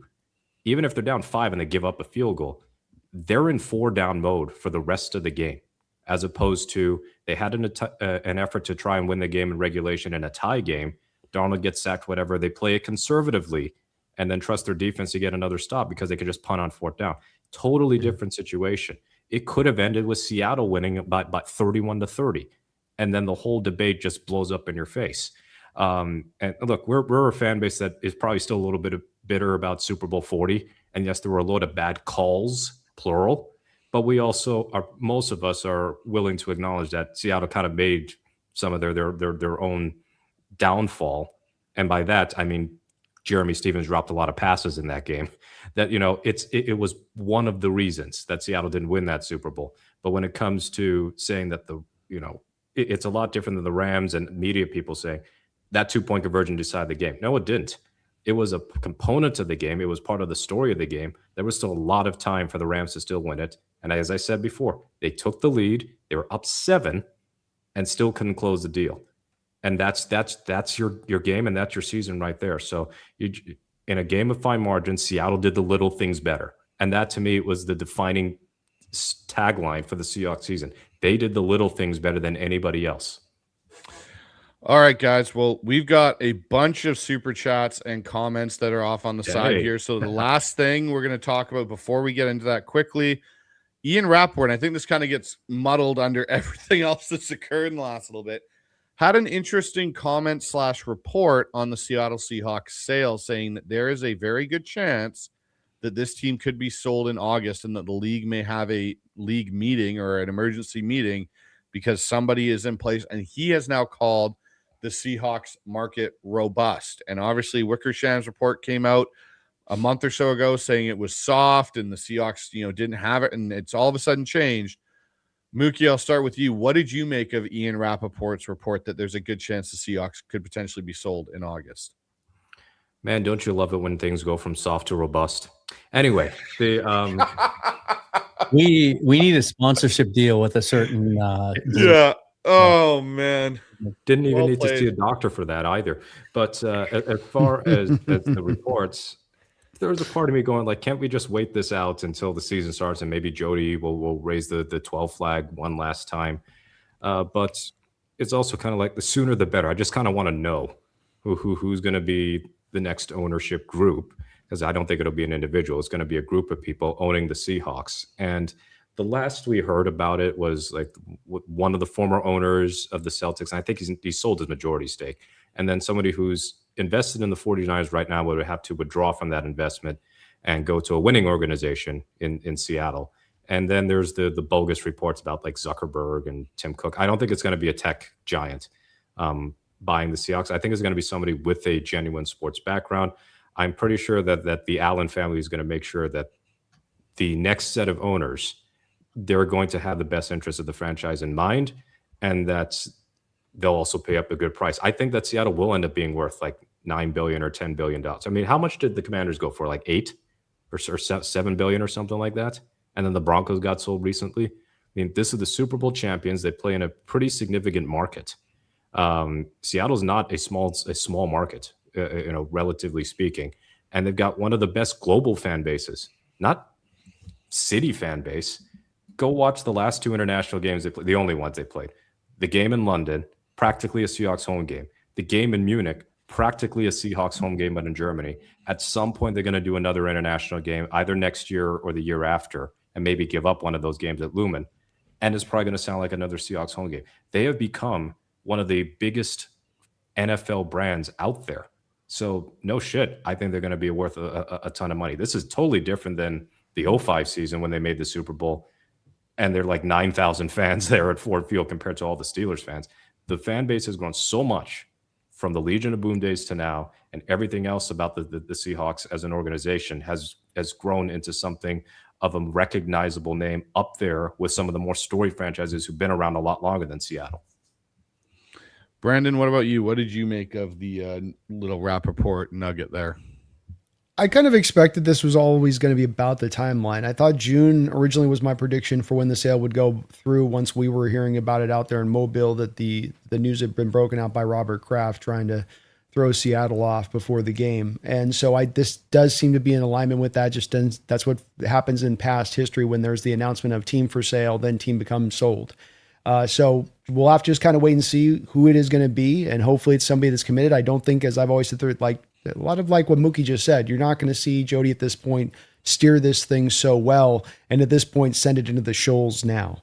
She's going to get this to good hands. I think that they've done a good deliberate process on getting the right one in here. And I'm not worried on it in the least. I also like it getting done now because you then have no worries about, hey, what if we got to go do an aggressive move? What if we got to go take on $150 million in escrow for a contract extension? Well, there's no, we got to keep things clean for the new owner. We got to let them have no, free and clear, baby. Let's let it rip. And one other thing, just on to Mookie's point, I think an argument can be made that no owner is being able to have the opportunity to walk into as beautiful a situation as just about anywhere in sports. You have, I know they're not needing stadium improvements, but you got Super Bowl roster, youngest coach, best general manager maybe in the sport. You're stacking up 12 picks into next year's draft. You got 2 extra third rounders. Your cap situation is as clean as it gets. No issues in-house at all. It's pretty good. Also, an amazing training facility that's getting a bunch of massive upgrades now as well to make it one of the top facilities in the NFL. So no kidding. Dan, what about you? What did you make of it? I mean, the sooner the better. And so I was encouraged by the report because you don't want that happening in the middle of a season. Then it can be a little bit of a distraction. If it gets done in August, that's perfect. Get it out of the way by the time the season starts. And I'm with Brandon. I really don't have any anxiety about who it might ultimately be. I think the reports of the fact that the market really has picked up and there are multiple new buyers that we don't know about Like, I was encouraged by the Grossbeck Vital group because Grossbeck was really well respected for the work he did with Celtics there and how he let the people that he puts in place, good people, do their jobs and doesn't meddle or get in the way of them. So I think it's going to ultimately be a name that hasn't even been discussed yet, maybe even a name that none of us are familiar with, depending on what walk of life or area of business they come from. But so yeah, sooner the better. If it gets done in August, I think that's ideal. Get it out of the way before the season starts. And then the last thing I'll say on it is this: kudos to Jody for how she's handled this, because a lot of other owners in the same situation might put the clamps a little bit on spending if there's an impending sale coming down. I just talked to Curtis Allen last night, and he threw a number at me that blew me away. So the Seahawks have spent $400 million in cash already this year.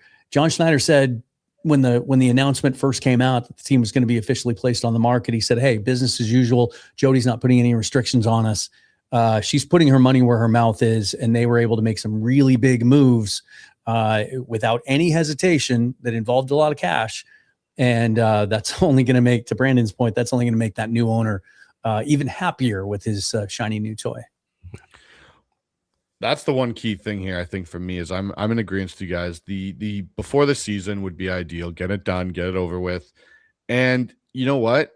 It'll be an awesome first season for an owner to come into. To Brandon's point, you're coming off a Super Bowl win. Your fan base is back. Like we Dan, you mentioned it last year that the 12s are back. Like that was a big thing that we had of contention, being like, hey, the stadium's not the same. It was back to being what it was. I can't wait to be down there when I go down for the Chargers game this year in early October. It's going to be exciting. And what more excitement does a new owner need to see his fan base and the way that that city responds to this team after a Super Bowl, championship? Yeah. And one thing, I know it's been discussed, like Lumen Field they need a new stadium or whatever, because Lumen's one of the older, not highly renovated stadiums. I know they've just changed up some seats at the Hawks Nest. They'll have natural grass only for the FIFA World Cup, but it's going to go back to turf soon. But let's say that they just want to do upgrades to Lumen that are like adding several thousand more seats, adding more box seats, so, suite seats or whatever. I don't think it's a super big deal. They could just go play at Husky Stadium like last time. It's a newer Husky Stadium, unless there's some sort of stipulation that prevents them from doing that. And they could just be away for a year. They can make Husky Stadium, when the Huskies are good, has notoriously been a loud venue. And they've done this several times before. The Kingdom had renovations multiple times over. And then, of course, the Kingdom went bye-bye, and they played at Husky Stadium. And those were the shitty years. Those are the years where those games weren't selling out. You have this Seahawks team playing at Husky Stadium because they want to upgrade Lumen, and it is just going to sound like they moved Lumen over to the lakeside. It's fair. All right, guys, we've got 43 super chats and comments to get to, so we got some work ahead of us right now, gents. So we're gonna have to get through these. So let's not, get too wrapped up in conversations, but as always, let's do a good job with it here. So first on the docket, we've got one from Ski Nation for $2 going, Rams do everything they can to beat us. Yes, they do. It's the 2-point conversion, but we got to trade all these first round picks and add everything we can get. It's not, it's this, but it's also this. No, it's this, but it's this. And as much as the Rams are obsessed with overtaking us this year, so is their fan base. My favorite thing that's been happening lately, this phenomenon, I'm sure you guys are running this too, is when you get Rams fans injecting themselves into your conversations on Twitter to tell you how much you're obsessed or we're obsessed with them, when you're the one that's clearly out there seeking conversations to jump into and troll. So that's a little fun phenomenon that we're getting to experience as well. Yeah, I saw that as well. Here we go. Thomas Coxon with a $5 donation. Thank you, Thomas. He goes, on Hawk Blogger, Brian saw your clip with Jake about Murphy and Verse. I swear that if Murphy was a Ram, he would the Rams ever stat show right. Sure, you're right. That was a fun time. Good job on that, Brandon, by the way. Oh, thank you, man. Yeah, fun conversation, and I'd stand by it. Byron Murphy's a better player, and I think Brian did a good job on his show showing some of the stats that show this. He's just getting warmed up. He's outperformed Warren Sapp, who got to operate in his first 2 years in a 3-tech. He's operated nose tackle and gone note for note, out pushed him actually in tackles. So I think once you eventually see him as a 3-tech, you're going to see a Warren Sapp-like player there when he eventually does transition there. You don't need him to at the moment. But it's such a great conversation because there's so much that echoes out of this, like the 2-point conversion that does speak to things not being clearly seen by our opposition. Well, and I'll say this too. You know who else thinks that Byron Murphy is a better player than Jared Verse? Les Snead. Yeah. He Remember won. the reaction when Murphy went to And that was Seattle. my one. Yeah, that was my one, Dan, like, as I forgot to mention him, like, yeah, I've got your coach humping your general manager on camera on the day of the draft in the pursuit of begging him to go up and get Byron Murphy so that we couldn't get him. Like, this all belies your argument. And this is the crux of the Rams right now. Like it's all the inconsistency thing where it's like, but wait, this thing over here seems to not speak to that. We got one here from Jay Collins. Goes, the Hawk Daddies are back. Yeah. I didn't know we were all Hawk Daddies, but I'll take it. Yeah. I like it. We Let's should have go. named the show that, I guess. I didn't know the test results came out. Oh, gosh. All right. Thomas Cox back in here with a $5 donation. Goes, but I thought it was hysterical. He started going secondary when you're debating the importance of Murphy in Seattle's defense. I told you, we talked about this off air. It was Byron Murphy, the corner, who Jake was referencing. I swear. Yeah. When he started twisting to the secondary, I went, I got it. At that point I've won we're moving the goalpost now. We're like trying to transition. And by the way, again, inconsistent because Jake was there a year ago saying that he's thought going into the season that Rams was the best secondary in the division. So it's like, which are they? Is it the best for when it's not convenient for argument, or is it the best when it's convenient for your argument? Like, be consistent on where you stand on stuff. That's always what I say. That's fair. We got Jordan in here with a $2 donation. Rams fans are on drugs. Only explanation. I would I'd at love least to know add which up one. and make it. Aren't we all these days, though? I mean, Fair point. it's the only way we Good get- point. It's the only way we get through life in this current world that we live in. We got Sea Bear Art in here. Goes, respect for this crew. Thank you, Josh. Appreciate you there, Thank you, Sea man. Bear. We Appreciate got you, one Josh. here from Rich and Trish. Goes, who can the Hawks get to match the Rams move? D lineman or maybe a badass tight end? Well, I don't know if we got a badass tight end. His name's AJ Barner. We do have a badass tight end. Yeah. Yeah. I do think it shines a little bit of a brighter spotlight on right guard. Like that's going to have to be better, whether it's Bradford playing better this year or somebody beating him out. The Seahawks, I think last year were near the top of the league and how often they went to 6-man pressures. If you could lighten that load a little bit, it just opens up so many more things for you on offense. Bryce, I don't have to tell you that, but it's it does just put a little bit more emphasis, I think, on just shoring that up. Let's see this offensive line take another step. Would agree. We've got Scott Dogs in here with a $10 donation. Goes, do you guys have an edge that might be an outside the box type the Hawks might trade for? I got Brian Birds. Damn it, Scott. Stole my idea. So the issue with the inherently here and going through and doing the research on this, we'll see if you guys are in alignment on this. The problem I've walked into is that there's not really a clear guy right now. And that would include Brian Burns and that would include TJ Watt, unless those guys are somehow willing to like give some of their bonus money back. Because these teams would just have to suffer. It's a combination of two things. Not a lot of guys to any guys really available right now, to the guys who possibly could be available, have to eat too much dead money to a team that's sitting on too little of cap space. This is partly, I think, why the boys are all kind of in uniform here and looking at really the trade deadline, where you have now a team that we think might be a contender, or they think they're a contender right now, more importantly, and then they suddenly don't become the contender, and then a player who's not available by any chance right now becomes available then. Mm-hmm. To me, that's the best case scenario here, because I just don't think there's a Highsmith's fine. Again, though, we come down to Highsmith's like, okay, trade capital was a second round pick. I just, Dan, you mentioned Jadeveon Clowney. Just go get Clowney right before training camp. Then you don't give up any trade capital. Then you can save that trade capital for later on to not have to give up max compensation for player. To me, it seems like a smarter approach all the way all around on this. And you might get a better player for it too. Because the guy we're not even thinking it's even possible, maybe, I don't know. What happens if Houston all of a sudden starts shitting the bed and Danielle Hunter becomes available? Yeah. It's that type of thing. Not an extension, That's what I'm thinking. I don't remember the length. It was like a 2-year tack on, or extra year on his contract. Yeah. It's a year by year thing, basically. Yeah. But you're on it. That's what I'm saying. Like, you could get that situation. I do struggle to kind of come up with names that we're not thinking about that might become available.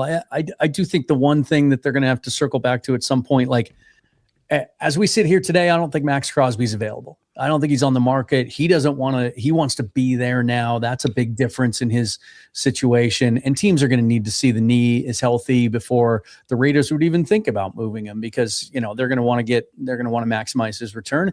And I think they feel pretty good about where they are. And I think there's a good chance that Max Crosby doesn't get moved at all now. Certainly not now. I know I've seen it some here in the comments. I get a lot of it on my feeds that like, well, let's just turn and go get Max now. He's not moving right now. And I think it'd be irresponsible to make the move right now without knowing where he's at. And so I think it's the usual suspects. It's all those guys that we mentioned. I will offer this up because I don't think I've talked about it on the show, and I don't think I made enough about it when I learned this about a week ago, but I'd been told a few weeks back that they were still recruiting another veteran free agent edge, even after they signed Dante Fowler. And that guy they took another shot at Von Miller this offseason, and he said no, he's not interested in coming to Seattle. Maybe it is because they have so many guys there now, and he would be part of a deep rotation. We'll see where he ends up. Sounds like he wants to go back to Denver. That might be a possibility there, but they are still interested in adding one more layer to that pass rush, even after Fowler. But you know, I think we've done a pretty good job of breaking down all the usual suspects here, and I think patience is the right way to go about it right now. All right, we got Chris Northwest in here. Goes, who was more overdrafted, Ty Simpson or JJ McCarthy? Ooh, they're similar profiles in the sense that most people didn't think that they deserved to be drafted as high as they were. That's a tough one with the lack of sample size with Ty Simpson. I'll say this about JJ. The things that we talked about earlier today, we were having some fun with. If someone had tuned in during that time, they might have thought they were dropping in on a Vikings roundtable. Yeah, no kidding. But I was higher than many on JJ coming out, and it wasn't necessarily the physical traits, but it was the intangible stuff. I just thought he was one of those dudes that teammates are going to rally behind. He was a real fiery competitor, and he'd figure out a way and put his body on the line. And when things break down, whatever, the stuff he's doing lately is the antithesis of that. It's the exact opposite of what you look for when you're looking for that it factor in a quarterback. And so that's why right now, with the way he's behaving, I don't give him much chance to be the next Sam Darnold and resurrect his career. It's there's a lot of people out there that are probably doing victory laps right now based on their assessment of McCarthy when he was coming out, and they thought he was overdrafted then. But yeah, I still don't. Here's my assessment of Ty Simpson, because he's only played 15 games in college. We don't know what he is. It's all projection. Yeah, I would agree with that. JJ's a marginally better than Simpson, but they're both very close in where I had with both of them coming out. So it still is, and some of them have the same issue being size, arm strength stuff. But Simpson's got the injury stuff that JJ didn't really have coming out. So it's that's the one thing that would bump JJ slightly up a little bit, but it's not significant. Ty's a whole lot better in front of a microphone, though. I'll tell you that at this point. Yeah, it's not hard. That's not hard. Exactly. Whitney in here with a $5 donation goes, "Hey guys, are you as annoyed that they have crowned the Rams already as I am?" Yes, you better believe it. Yes, Yeah. yes. Fair. It just doesn't. It was one thing when it was like right after the game. It was another thing when in the heat of the moment after the conference championship they came back and referenced in the game. So the thing when it stayed as a rule, then it's Jason. Now it's in the media. Now it just keeps like the blob gaining more like mass, almost seemingly.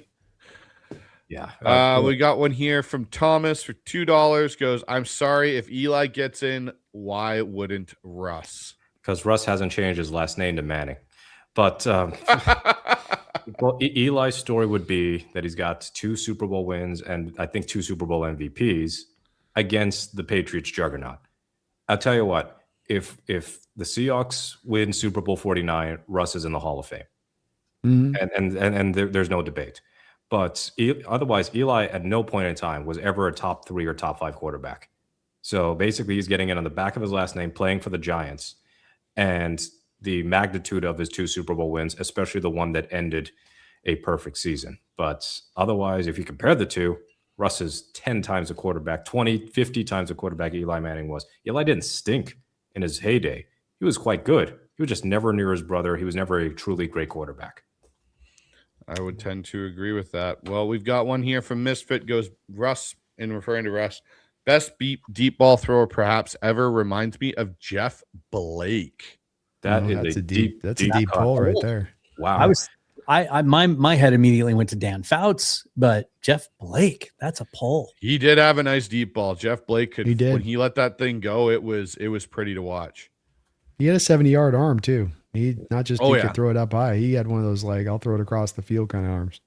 Yeah.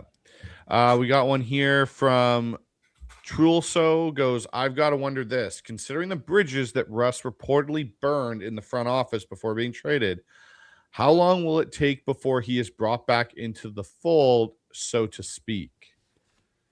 It depends on how much he burned the bridge, because according to the reports, he dropped a what would be akin to a nuclear bomb on his way out. And so the guy that he tried to fire, who's still the general manager, reportedly may not be super great with like, let's just welcome him back.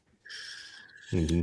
But with all those draft picks that they were able to get in return, it's welcome back. Thank you so much. John's a very forgiving man. I'll give him that. He's been very forgiving on some stuff in the past. So look, there are two outcomes there if Russ had stayed. One, Russ fires Schneider and Carroll, and Jody listens to Russ and Schneider and Carroll get fired.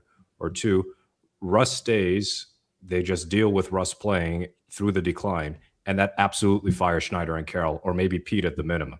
Like one way or another. Here's the way this plays out.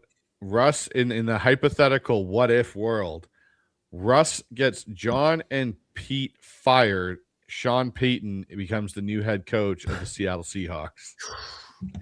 That would have been a tough sell, folks. That would have had us down. Some rough roads. Just saying. Here's what I envision is when they put him in the Hall of Fame, his like placard that they put up there, right? And when they start putting LOB guys in there, they're gonna have to figure out where they're gonna put all this stuff. But you put him up there, and then in smaller font underneath it will be the names Charles Cross and Derick Hall and Devon Witherspoon, and it'll have all the results, the positive results. You don't need to list just all those Super Bowl trophies that came with it. Just have it as a clip drop down, and it just drops down like a roll of paper of all of this. At some point, they're going to have to go with the Ring of Honor. They're going to have to go with it as an LED board, and they'll just circle those guys through the whole game. Yeah. I got a $20 donation here from Peter. Ooh. Go Hawks. Let me give him a little. Thank you, Peter. Hey, man. Go Super Bowl champs, baby. Wait, we weren't even healthy. Torrey Horton, Robbie Oots, Elijah Arroyo, Zach Charbonnet, and whoever else off the field for an extended period of time. With our new guys and healthy guys, we match up good with the Rams. We do. We got depth. We got frontline guys. It's the thing that separates us from them in a major way, is that depth. And Peter comes back here with another one for $5. Goes, 2014, my license plate said Dangerous. 2024, I got pulled over, and the cop said picture license plate. Now it says Russ who. Loved Russ, but Denver and Pitt, question marks. Wow.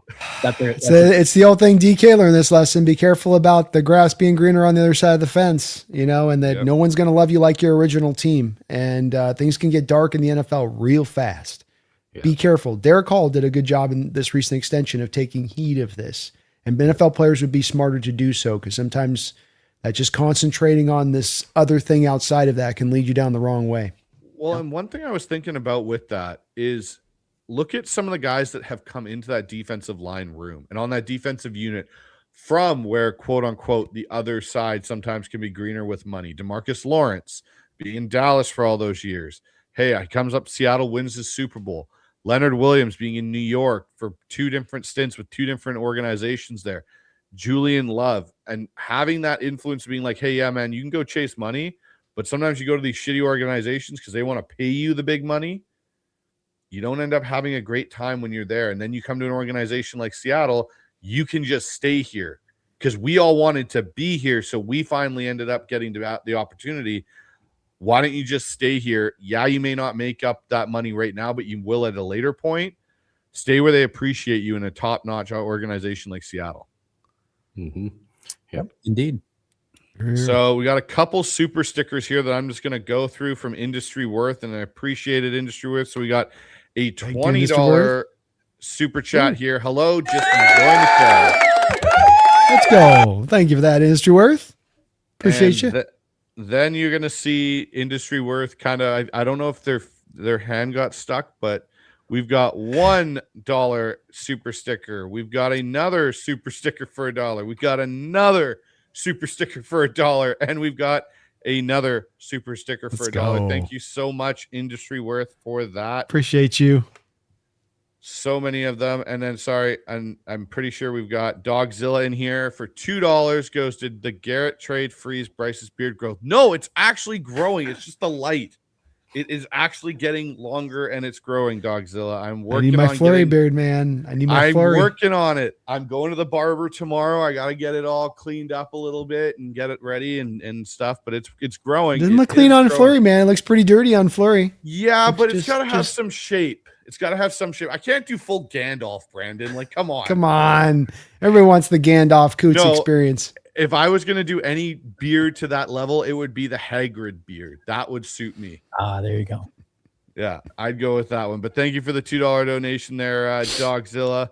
And we're back into the super sticker world with Industry Worth. Another $1 super sticker, another $1 super sticker, and another $1 super sticker. Thank you. Thank you, Industry Worth. We got one here from oh gosh, my eyes just went blurry. Sorry, Islam like in saying here Nia. goes. Sorry, say that again, Brandon. Nia. Thank you, Nia. I always remember for being the whiner daddy, or for Russ. I think it's Russ is always going to be remembered for being the whiner's daddy. 18-4 career record versus them in playoffs included, with his last year in Seattle, that awful 2021 season, sweeping them at their best. And don't Beat him forget, in Denver, too. Even in the Yep. dreadful Denver year, the 11 He to 10 did. Classic, he was able to get them one more time for good measure. I mean, look, when it comes to Russ, and I know there's going to be some fans, including in our chat right now, who may still hold ill will toward him. But let's face it, unless Sam Darnold puts up insane numbers over the next several seasons, like consecutively, this is as good a chance as any that the Seahawks will have a Hall of Fame quarterback, Pro Football Hall of Fame quarterback, who they drafted and developed, or at least signed and developed. Because I think, technically speaking, the only Hall of Fame quarterback who's ever touched a Seahawks football is Warren Moon late in his career. But in terms of guys they drafted or young guys that developed, we're at a zero. Our best quarterbacks in franchise history: Zorn, Dave Craig, Hasselbeck, anywhere from good to pretty good, nowhere near Hall of Fame level. It's insane too when you think about how many high first round picks in the 90s they used on the position, right? It's crazy. McGuire, Stauffer, Myra, the Mhm. Holy Trinity. You could have had Unholy Favre and Trinity. you took McGuire. God damn it. Especially because now, Dan, it's been, 30 years since a first round pick on a quarterback, hasn't it? Yeah. Never forget Mike Teal, but that just didn't work out. Yes. Or Charlie Whitehurst, but he won us in NFC West over the Rams, by the way. So Good old Indeed. David Green, too, guys. David Green was one there. yes, I forget David. Wasn't he the winningest quarterback in Georgia history when we drafted He him? was. That is for sure. A couple more super stickers here from Industry Worth. Another $1 and another $1. Industry Worth is just I think on his keyboard fire. got stuck. It must have go. gotten stuck. I'm loving it. No, that's just her way. That's just her way. She's trying to get the algo going. I like Peter Go Hawks here with a $2 donation. I'll be worried about Garrett if Donald comes back. Well, It's coming back, boys. Same source that told me Garrett was heading there about 2 weeks ago is telling me Darnold's coming back with certainty. Oh boy. Here's what I'll say about that. Again, and maybe It's probably halfway into the year, though. Yeah, I heard November. This might be copium, whatever, or it's just trying to find the silver lining and trying to appease ourselves. If Aaron Donald comes, that defensive line is already stacked as it is. So first of all, how's effective is he going to be 2 years removed from the game and at 35 years old? He's still going to be in top shape. I mean, he runs a fitness program now. He's stayed in tremendous shape. Probably have to put on some weight. That's probably why he's thinking it'll take a while. But anything you do with Aaron Donald, you're going to be taking snaps away from Kobe Turner, who I think is on the doorstep of being an elite player in this league. You're going to be taking snaps away from Braden Fisk. You can't just look in a vacuum at, this is a once great, all-time great player coming back. But what's the impact going to have on the rotation? And what's the difference, right? It's like we talked about in terms of you go from Verse to Garrett, that's not as big of a jump going from Byron Young to Garrett, right? So I just caution, are we going to see the Hall of Fame Aaron Donald when he comes back? And if that defense is flying high, then how do you work him into that, and who snaps does he take? So I'll say this too: being in shape and being in football shape are two different things. And the reason I say that is, it is 3 years almost, I think now, right? It'll be 3 years for him if he does come back at some point, that he has been out of the game, and he plays a position where you are in consistent, constant impact with another massive, large human being. It's not like he's playing safety where, okay, I'm moving around, I'm dropping, and then I got to come down and make a tackle here and there. It's not like when Marshawn came back, right? All you had to do is carry the ball and slam into people, right? Yeah, it's a little bit different. It's a little different world. And so that's where, like, yes, I get he is still Aaron Donald, and he was probably the best interior defensive lineman outside of, Reggie White potentially in the NFL. 3 years being out of the game is going to be a lot to ask to come back. And like, November makes sense. But here's my question. What if November rolls around and the Rams aren't some 12-win team at that point, or 11-win team, or 10-win team at that point? What if they're 500? Is he really going to be as inclined to do it then?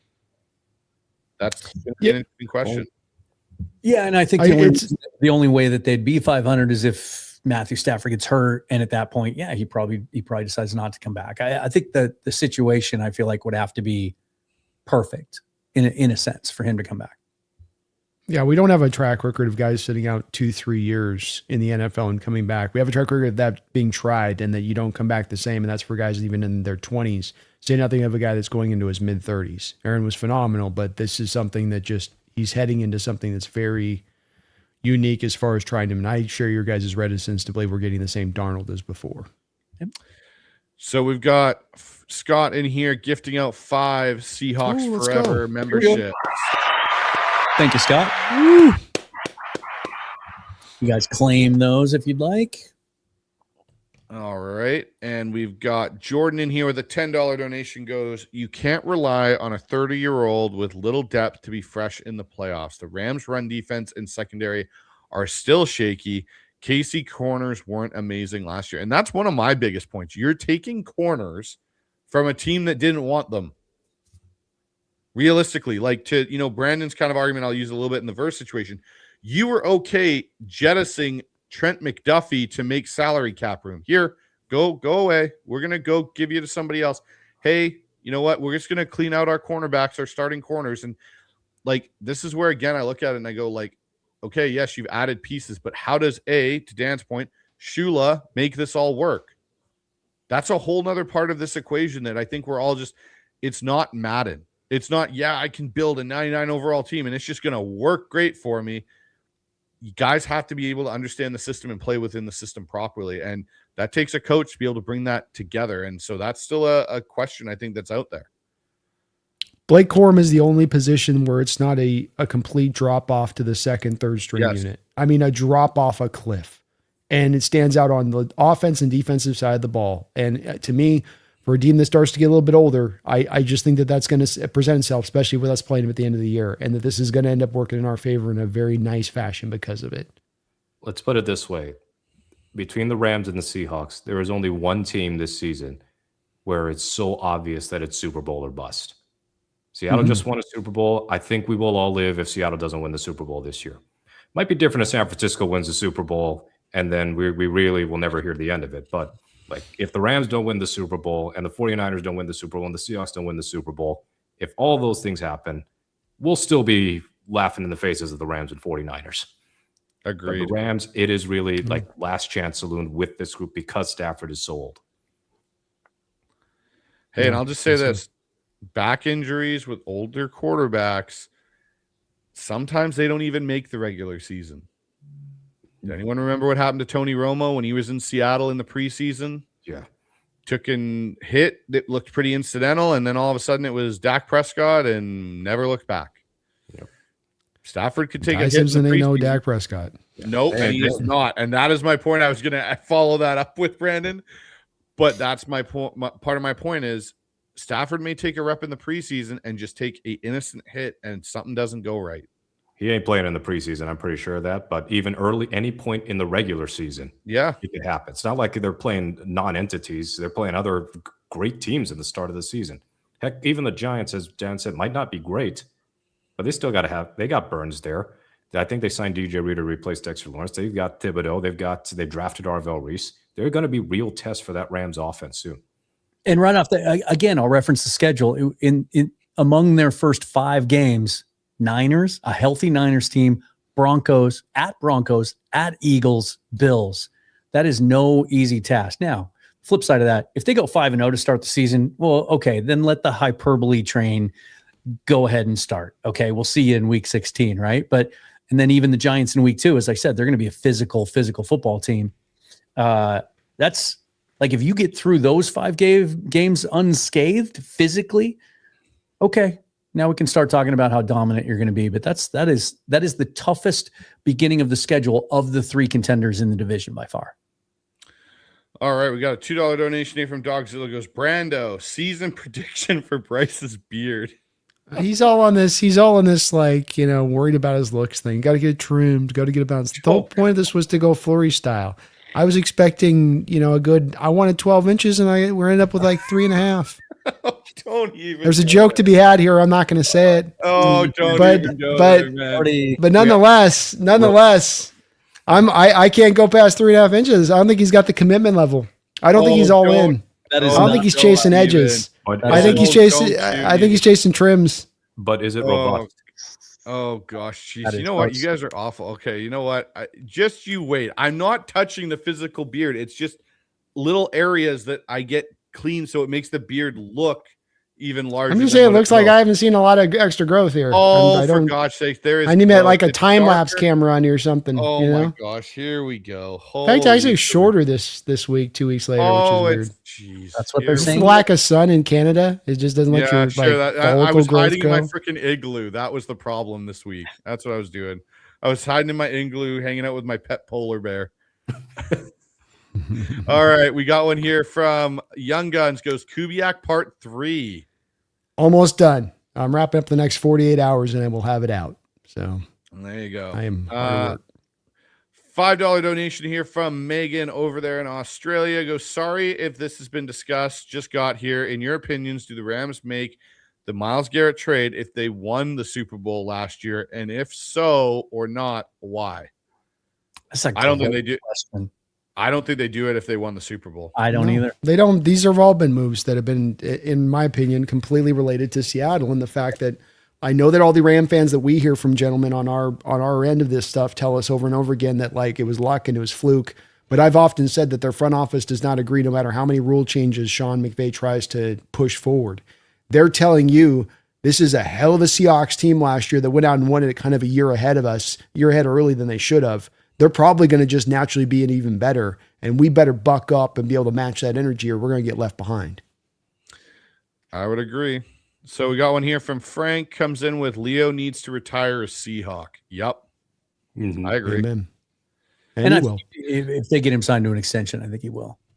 Yeah, I agree. Have you seen him on? I don't know. I think the guy's. I can't remember his Instagram handle, but he's out like spear fishing and doing stuff in the Pacific Ocean out there, and then like Seattle, eating oysters right out of the ocean. Yeah, it's awesome. It's good stuff. Magic the Gathering events, and I am not. You boys doing that? Would you do that, Dan? Mookie? Would you just 100%. Have him pop open the shell and just 100%? No, I'm a cooked oyster guy. I like oysters, but they got to be either broiled on the fire or deep fried. Yeah, I'm not eating. They didn't even it's got the salt on it and crap. Like they just take it out, and they here's a salty knife. Let's salt our way through here. Just chew on it now.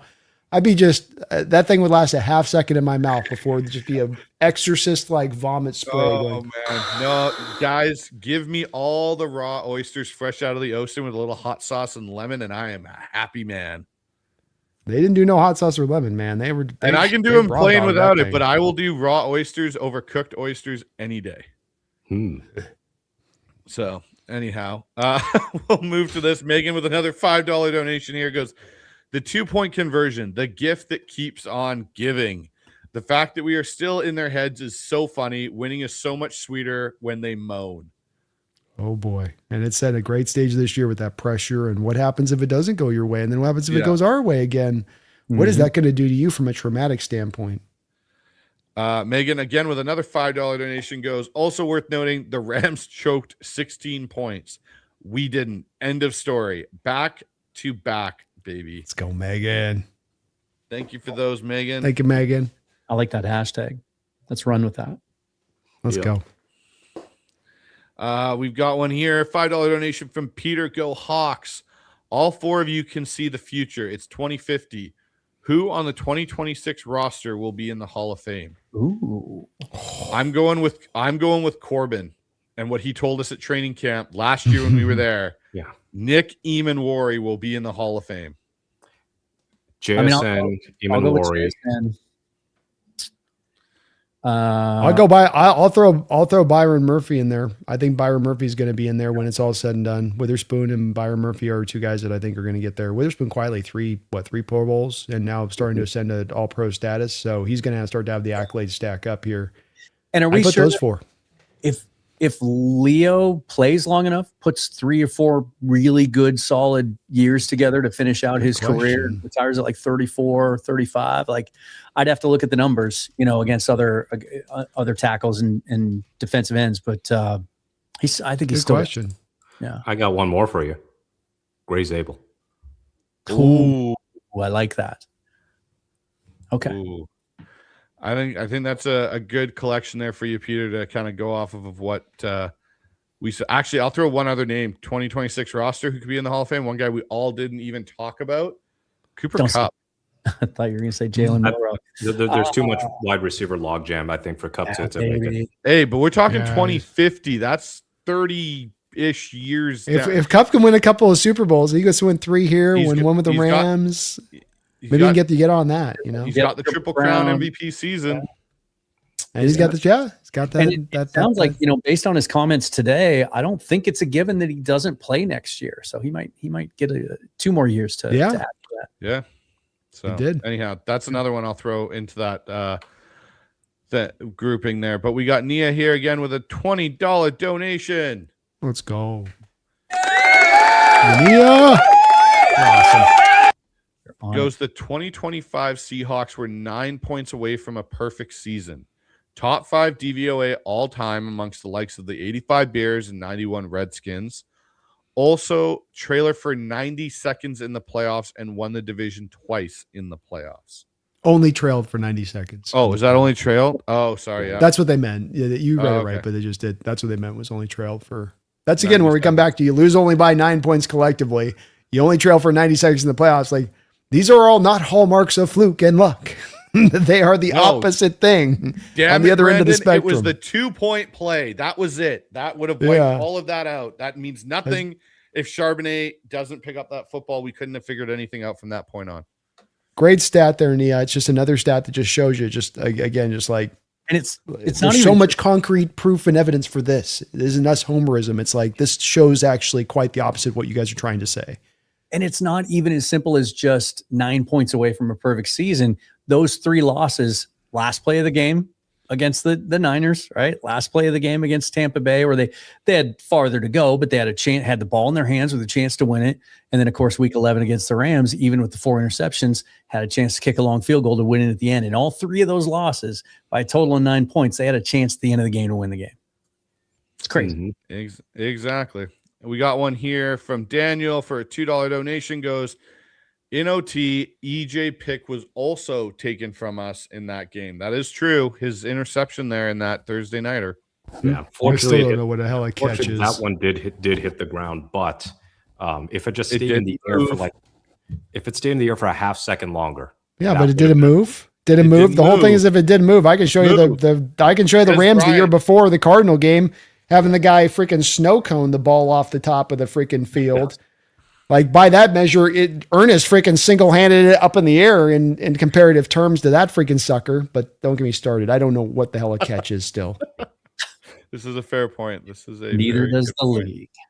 Nope. Sasquatch in here goes, Mookie blows me away with how much knowledge he has and the memory of everything.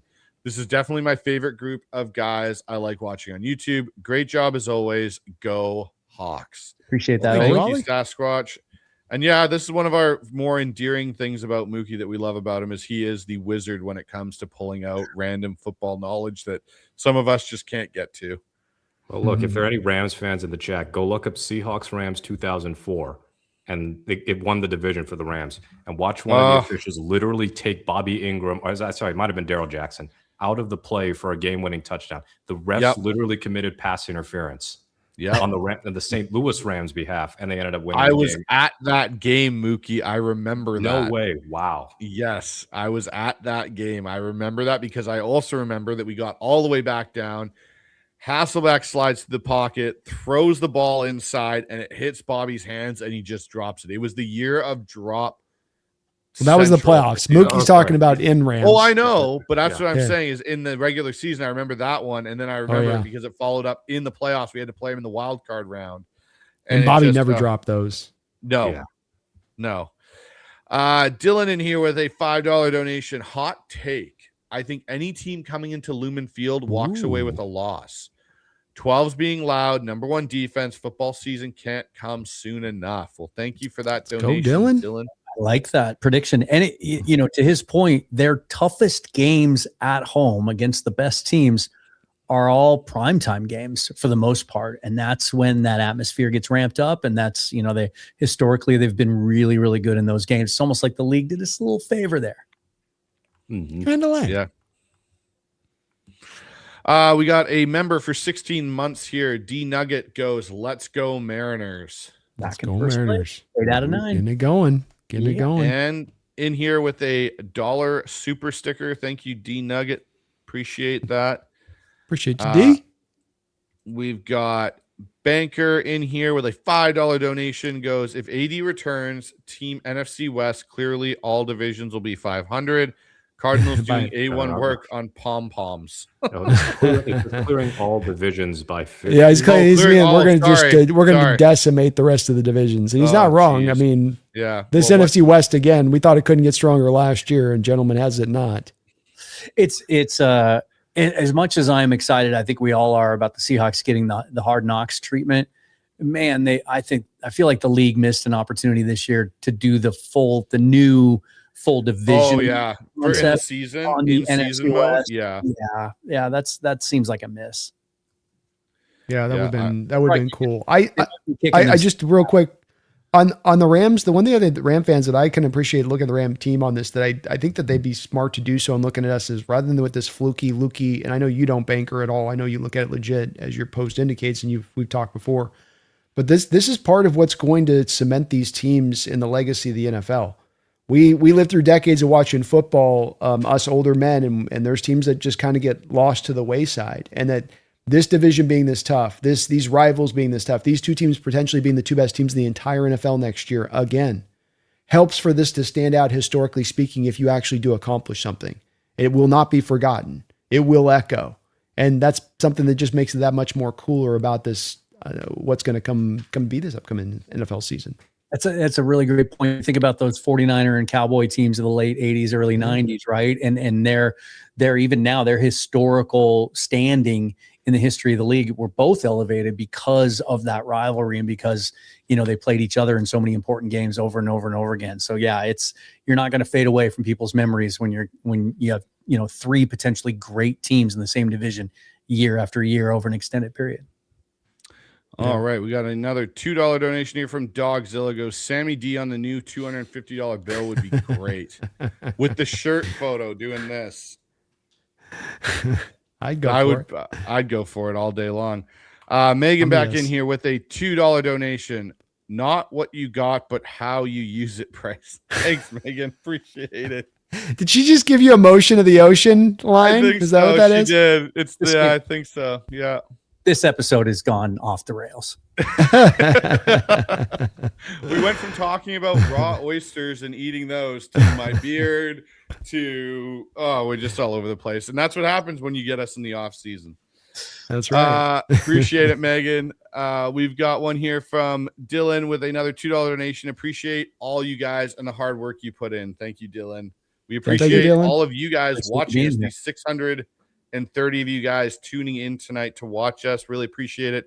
And while I've got that opportunity, if you haven't and you're watching on Twitter, Twitch, any of these different areas, head on over to our YouTube channels. If you have YouTube and you have an account, it doesn't cost you anything, but make sure you sub up to Seahawks Forever. Make sure you sub up to Hawks Nest with Brandon Cain. And if you haven't and you're watching on one of theirs, head on over here to the Hawks Eye and sub up to my channel. And if you guys haven't already got Field Gulls bookmarked on your desktop or on your phone, make sure you guys do, because if you don't, you're doing it wrong. It is the best source for Seahawks content in written form and in most forms out there. So make sure you guys get all of that done while you're here with us tonight. Next one here, we've got another one from Daniel here for $2. Goes, have seen several rankings say we are not Super Bowl contenders. They don't get us, man. They don't understand why we won last year. It's a good thing. It may seem like a bad thing when you read it, but it's actually a good thing, because when they don't understand us, they're not busy really truly trying to figure us out.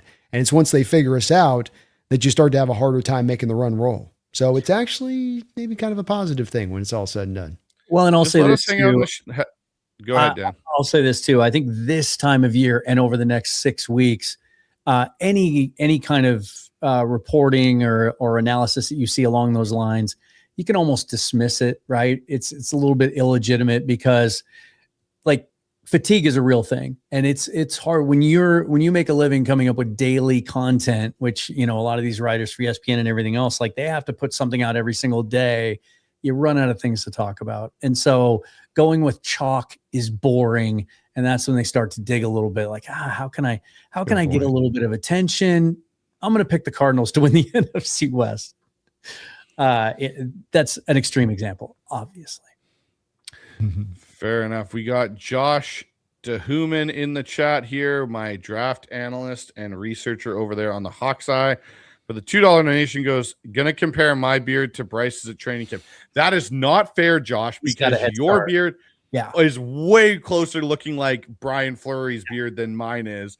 You got Josh has got a level of commitment you don't. That's all I'm gonna say. Josh is in to win. You know what? You're in as a married man, still worried somehow about is it looking right? Is it, how's the angle? Let's even the playing field. Let's even the playing field. Let's see if Josh is willing to, and you guys can measure it and everything. Let's get it down to the same length, and then I say, like, I'll hang out here if Brandon wants to catch up, and then we can see how it goes. Brandon could grow one out too.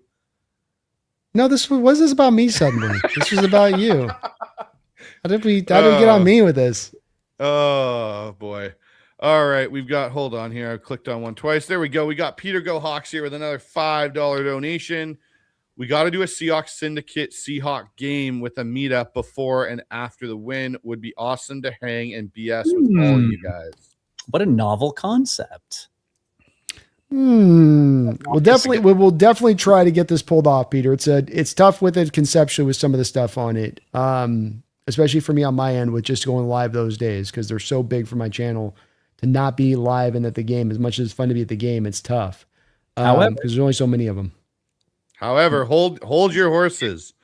There's an opportunity on a gold platter, and we are all going to convene for a week of training camp, the week preceding the Dallas home preseason game. And we're working on finalizing plans and everything else. We have to wait until the training camp schedule comes out and make sure and see what that looks like during the week. But our plan as of now is that we're going to do live shows that whole week and do our reactions about what we saw at practice those days. And then pre and post game is the idea that we're kicking around right now of the Dallas game at Fast Fashion Brewing. And then we're going to stay. I think the last we talked about this, Bryce and I talked about it a little bit before you guys showed up today, but rather than do a pregame show, go to the game, come back and do a postgame show, I think we're leaning towards just kind of hanging and watching the game there with anyone who wants to show up, right? So we're going to have some real good opportunities, and we'll, as soon as those training camp schedules come out, we'll figure out exactly what we're going to do, and we'll start to promote that the moment that we know, so that you guys can make plans. I like this next one here. I got to give Feed Me a shout out here. Feed Me OG Hawk Nest member for $2 goes, now we need to talk about Mookie's hair.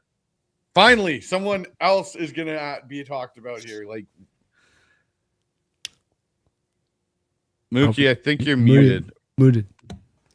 This goes the week before 4th of July, in time for a new season. Also, because I got a separate work trip, so I gotta have it down just a little bit. But you notice that the beard came trimmed down from last week. So, but Yes. it's gonna grow back fast. I trust never let Mookie's it get beard to to- go faster than Bryce's at this point. I'll Oh, say that. good. You know what, Brandon? Just have a little faith over here. Come on now. Got to get it trimmed. Go get No, go it's get my just edges, about edges cleaning up hedged. all the other crap that grows down the neck here. That's what I'm getting rid of. I'm not Football touching it. Football players don't care about all the crap that grows Oh. down in the spaces.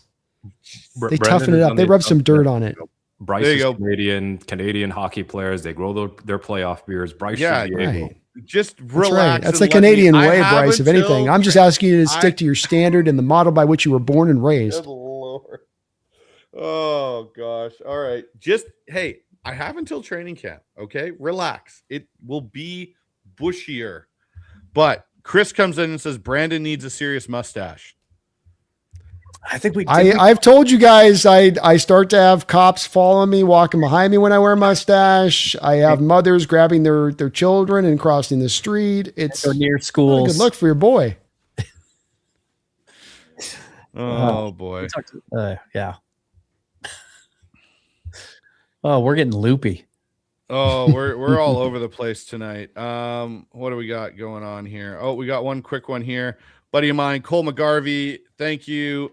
Cole is actually a part of another podcast that I'm now a part of, where I'm actually covering the CFL as well and the local team, the BC Lions, with some ex-Seahawks on it, like Levi Bell. But yeah, I'm doing a show, the BC Lions. Levi. Yeah, exactly. And we actually cut Jalen Darden from the Lions. He didn't make it as a punt returner up here for them. So little Seahawk connection there, but I'm running a show there with Brian and Cole called BC Lions Podcast. We did a live show last night. So if you guys want to learn about the Canadian game and some of the different intricacies between the two, head on over and sub up to that channel on YouTube. It's a show that's just growing, just broke 100 subs. So any support over there would be greatly appreciated on that one. But outside of that, guys, I think that does it for Super Chat. Oh, gosh. We got to get this beard thing is going to get overdone. Dogzilla with another $2 donation goes, ratings we used for rating Bryce's beard progress. What? Are we going to hold Well, he's up at a 2 photo? right now. The Oh, F scale. it's not at a 2. The Give me a F stands for 3.5 at least. I'll give you a 2.5. Oh, That's as far as I go. I think you take right, all I'm the gonna- objectivity out of it and you just, or the subjectivity out of it, and you just measure. You just go by length. Yeah. I'm just There'll going be to start nothing to measure right sending now. daily, like weekly photos into the syndicate chat of my beard growing. So Brandon can have a progress report. I don't know. With AI these days, who can trust that? I agree. Knowing him, he'd be out there just so I got my trim, but I got to get this thing solved at the same time. Then every time I go live, like, how'd it go small to long? Like, Yeah, Bryce is it's pretty the good. angle. The shadows are funny. So I'm not buying it. Yeah. Oh gosh. Okay. Sorry. I'll say it again. It's called for Brian just put in the chat. He wanted me to say the name of the podcast again. It is the BC Lions Den cast. So like a paw. God, you guys chose something simple with that one. Double down. Oh yeah. Wordplay. Yeah. Double down. Yeah. It's our Why don't you add a Canadian- couple of hyphens and a few emoji hey, symbols in hey, there I too didn't while you're at come it? up with the name, but Just it's unique. maximizing Like- SEO all the way down the line on that one, Bryce. Yeah, you gotta go with it. Yeah. So if you guys it's also got, if you follow me on Twitter, you can click on my bio, it's there as well, a link with it. But yeah. We got Seahawk Daddy in here. Heard a guy with a magnificent beard giving all the credit to caffeinated beard oil. Caffeinated God. beard oil. People are putting everything on him now. This is good. Okay. Oh. This is getting off the rails. All right. So with that being said, we're calling it a night here. But before we do that, Dan, why don't you tell everyone what you got going on at Seahawks Forever? Yeah, I talk about the Seahawks every day. Tomorrow, I am going to do a show all about what we talked about earlier in Russell Wilson's Hall of Fame candidacy, and actually show some numbers and compare him to some other guys that are in the Hall of Fame, out of the Hall of Fame. And then next week, of course, is mandatory mini camp. And so the day after mini camp wraps up, I'll be doing content, of course, every day between now and then. But I'll have Greg Bell from the Tacoma News Tribune, great beat writer for the Seahawks, will be joining me the day after camp wraps up, talk about his observations of what he saw. So just a couple little things that are coming up. All right, Brandon, what do you got going over on the Hawks Nest? We got tomorrow, the B&B show, 12 o'clock Pacific Standard Time. I'll be getting out the Year of Kubiak maybe by the weekend, part 3 in that series. And then on Sunday, we're going to be looking a little bit at Byron Murphy. It's been the hot topic this last week, and I want to dive in and I want to take a big old bite. Sounds like a plan. Mookie, what do you got going over on Field Gulls? Well, Josh is in the chat. He's going to do a little review of Andre Fuller and how he fits into the Seahawks organization, not just the defense.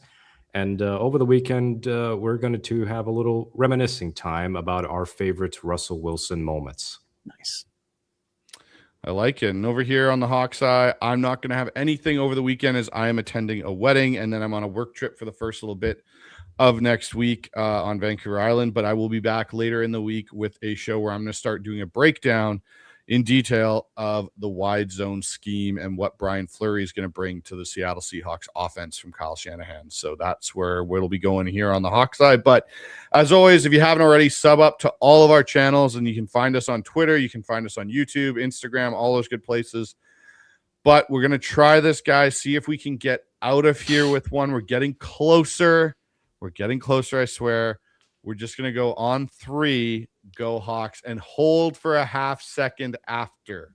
Do this because we didn't rehearse before the show like we had talked about doing. So Bryce, give us an example of the cadence of the pacing of how you're going to say go Hawks after that half second pause.